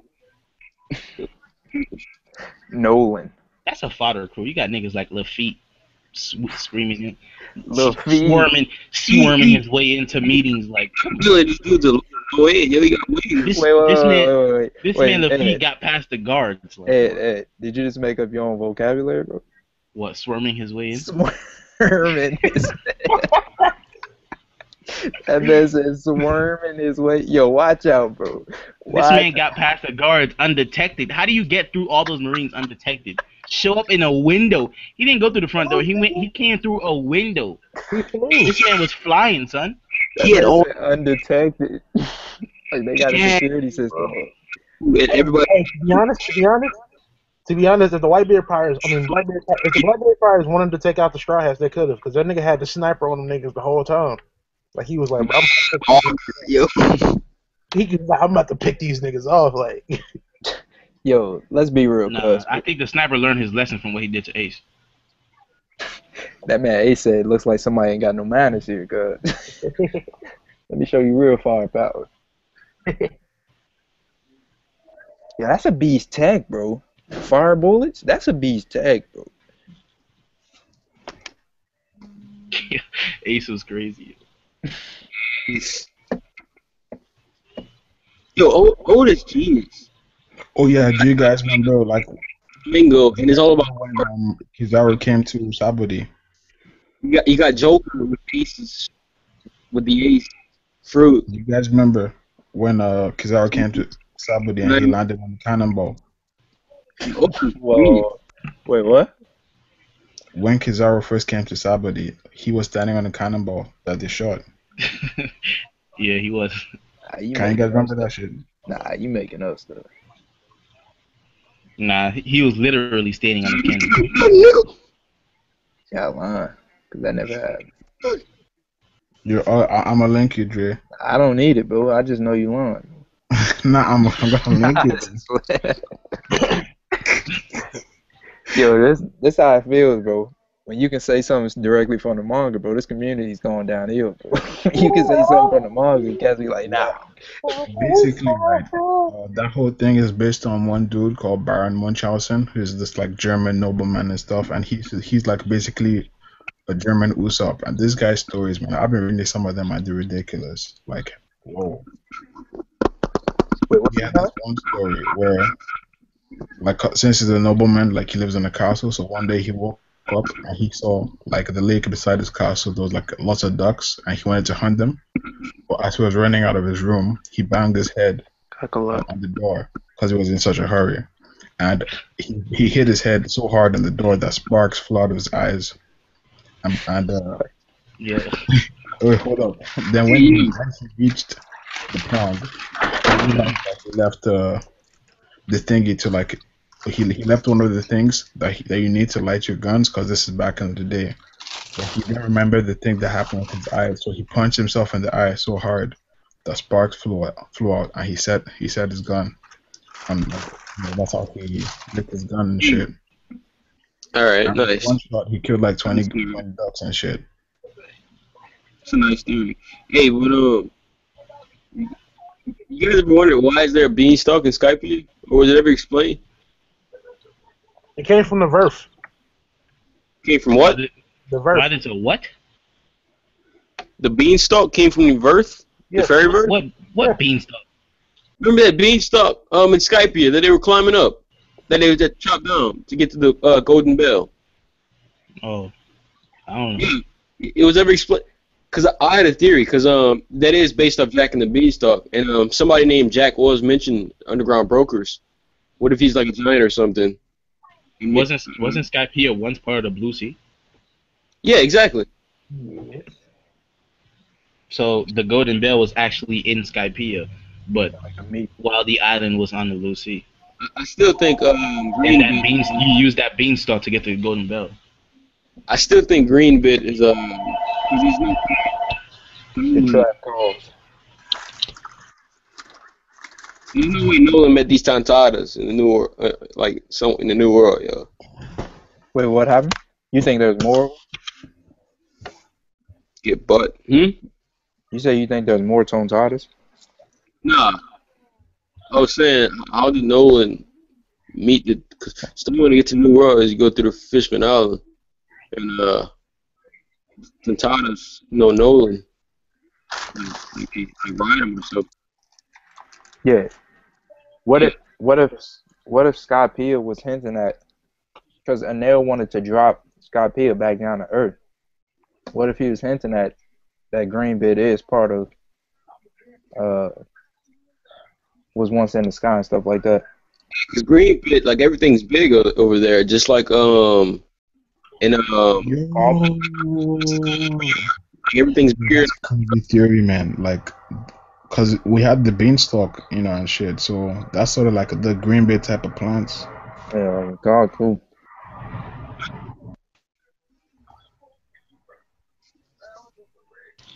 John said, bro, if we take it that way, Pickles and those other two fools fought Zoro and Sanji back in the Navy backfight. Zoro went Muto to you. Dragon Twister. No sword style. Am I the only one here that thinks Zoro sucked, bro? Yeah, pretty much.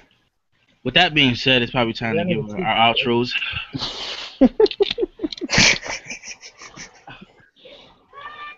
Yo, but what food do we got go first? No, I'm being serious. Let's You defeated T-Bone. Let's give our outros because Dre just has the last one. Captain T-Bone let Zoro beat him. He defeated T-Bone. T-Bone let him beat him. We'll talk about T-Bone bites. Okay, yo, here's a question. Kobe and Helmeppo versus Luffy. T-Bone. Who? Kobe and Helmeppo versus Luffy. Luffy. Helmeppo. What happened when Kobe tried to fight Luffy? He got shot. Helmeppo beat him.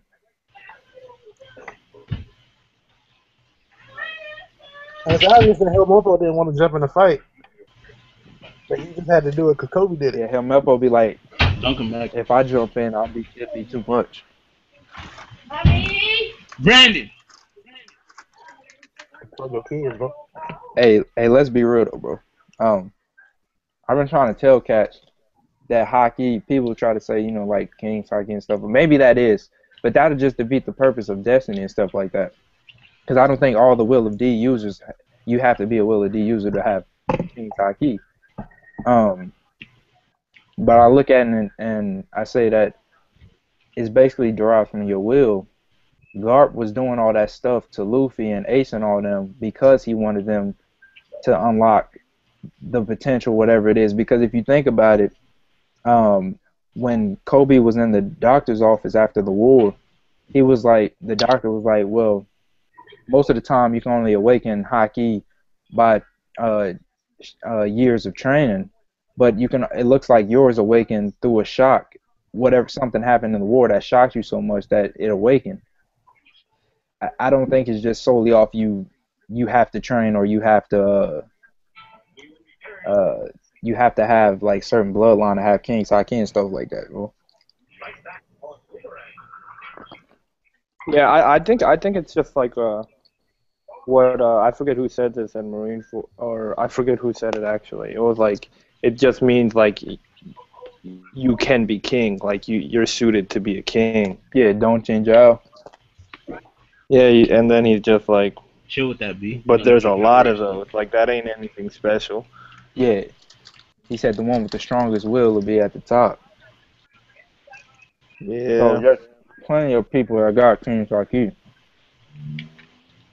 Yeah, I think your will, like, I think this is just a random theory that I just like came up with. Maybe when your will crosses a certain line, then you can start using King's Haki. Yeah. So we think Zoro got it? Or has his will crossed that line yet? If Luffy, well, It ain't on the wiki. If Luffy's crossed the line, then Zoro's has, because Zoro's shown the most determination out of the Straw Hats. It ain't on the wiki. No, but think about it. Like, What did Greedy say? It's not on the wiki. no, but I mean, you have to think about it this way, right? Luffy wanted to save Ace, and that's when he unlocked it. Yeah. It's not on the wiki. It's different from wanting to be the Pirate King. Where's George Lopez when you need him? When you're in a situation. Oh, wait, don't mess with nobody with James. Huh? What'd you say? Nah, but I see what you're saying, Kuro, bro. It definitely, everybody's awakened when they were in such a situation that they still, like, their will just came. I don't know how to describe it. Like, where when they couldn't do it, their will superseded them. You know what I'm saying? Like, Superseded. So if y'all saying this, Someone's been reading the dictionary. Is it a possibility? Don't shun me for this, but is it a possibility that Usopp got that King Kakarot now? Why you on the ground like that? Because the fans underneath you. Is it possible? Why did you dub ask that about 10 minutes ago? All right, so yeah, let's start saying our outros. No, because you gotta think about it. Why would you accept that Oda wrote that he scared the little girl into fainting? Would you take that? Let's start saying our outros, guys. Yo, he's not getting King's Haki, bro. Stop it. I wouldn't take that, bro. How come if Luffy does something, all the Straw Hats have to obtain it? Because we want Straw Hats to be on the level of the gold of the Roger Pirates. For what? Because he's gonna be pirate. But even then, we don't know that all the Roger Pirates had it. We don't know that. I mean, Buggy, for example, was a Roger Pirate, wasn't he? Yep. No, Yeah. Buggy was never on the crew. Nope. He addressed Goldie Roger as old man. Yeah, he wasn't even forward with this dude. So he grabbed Goldie Roger by the jacket and told him don't fight Shark. He grabbed. Do you know how disrespect? I told Dre about this before. Do you know how disrespectful? Like, what? You grabbed the Pirate King by the jacket and shook him and say he looked at Shiki. Yo, Buggy looked at Shiki's eyes and said, "Let's back out now." What? Yo, it wasn't even. This how you know it was disrespectful.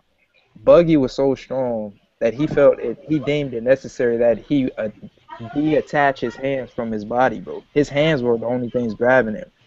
The rest of him wasn't even touching Goldie, bro. Like, Buggy on that, I think he was the true Fire King, bro. When you think about it. So yeah, Northside, do you want to start with your outro?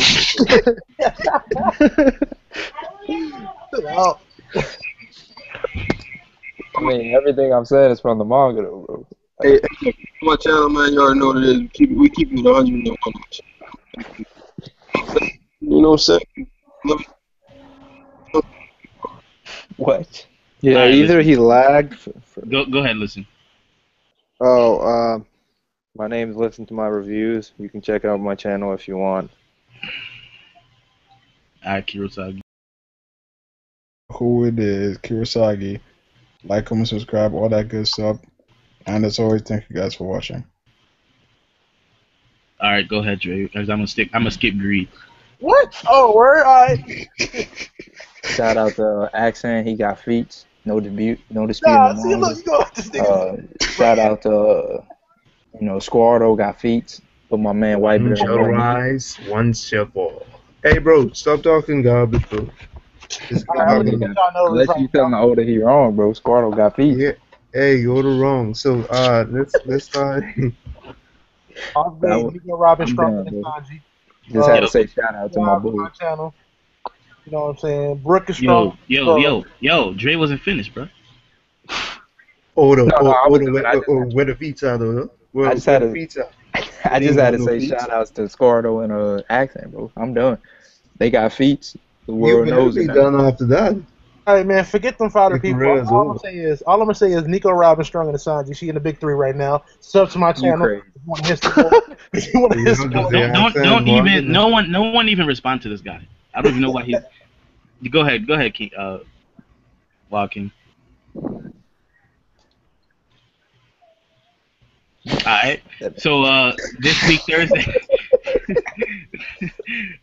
This week Thursday, I'm gonna have my explain to me why Naruto is a horrible series stream. Fanboy. Hopefully, UW is in it, and anyone here who wants to join that stream on Thursday, please explain to me. Fanboy. You know Naruto sucks. Yo, Dre, everyone who wants to sub, put your name in the chat box. The dude John wants to sub to y'all. But Yes, sub to me. But Hey, look, yeah. Hey, don't sub to me. I ain't consistent at all. I don't even think I do. I haven't put out a video in like a month. ORTHSIDZ. Yeah, well, we all know Northside is sub. Oh, like y'all probably sub them anyway. Who watching this? You just called him a hoe on a live stream. Sub though. Hey, watch out, yo. I'm about to get beat. Yeah, everybody beat up, bro. They came in the rules. That's sub slut, man. Negative. I'll never get beat. That's negative. I'll never get beat. I didn't mean to disrespect you on your stream, my fault. Bro, but anyways, this Thursday, yo, we're gonna discuss Naruto. Yeah. Bro, stop trying to defend it. Naruto. No, I'm defending this series because Hey, did y'all can't see the disrespect. theory? Yo, Greedy, why are you still talking, yo? All right, yo, this stream is over. This stream is Shout over. outs to Buggy. Shout outs to Nico Robin. Shout outs to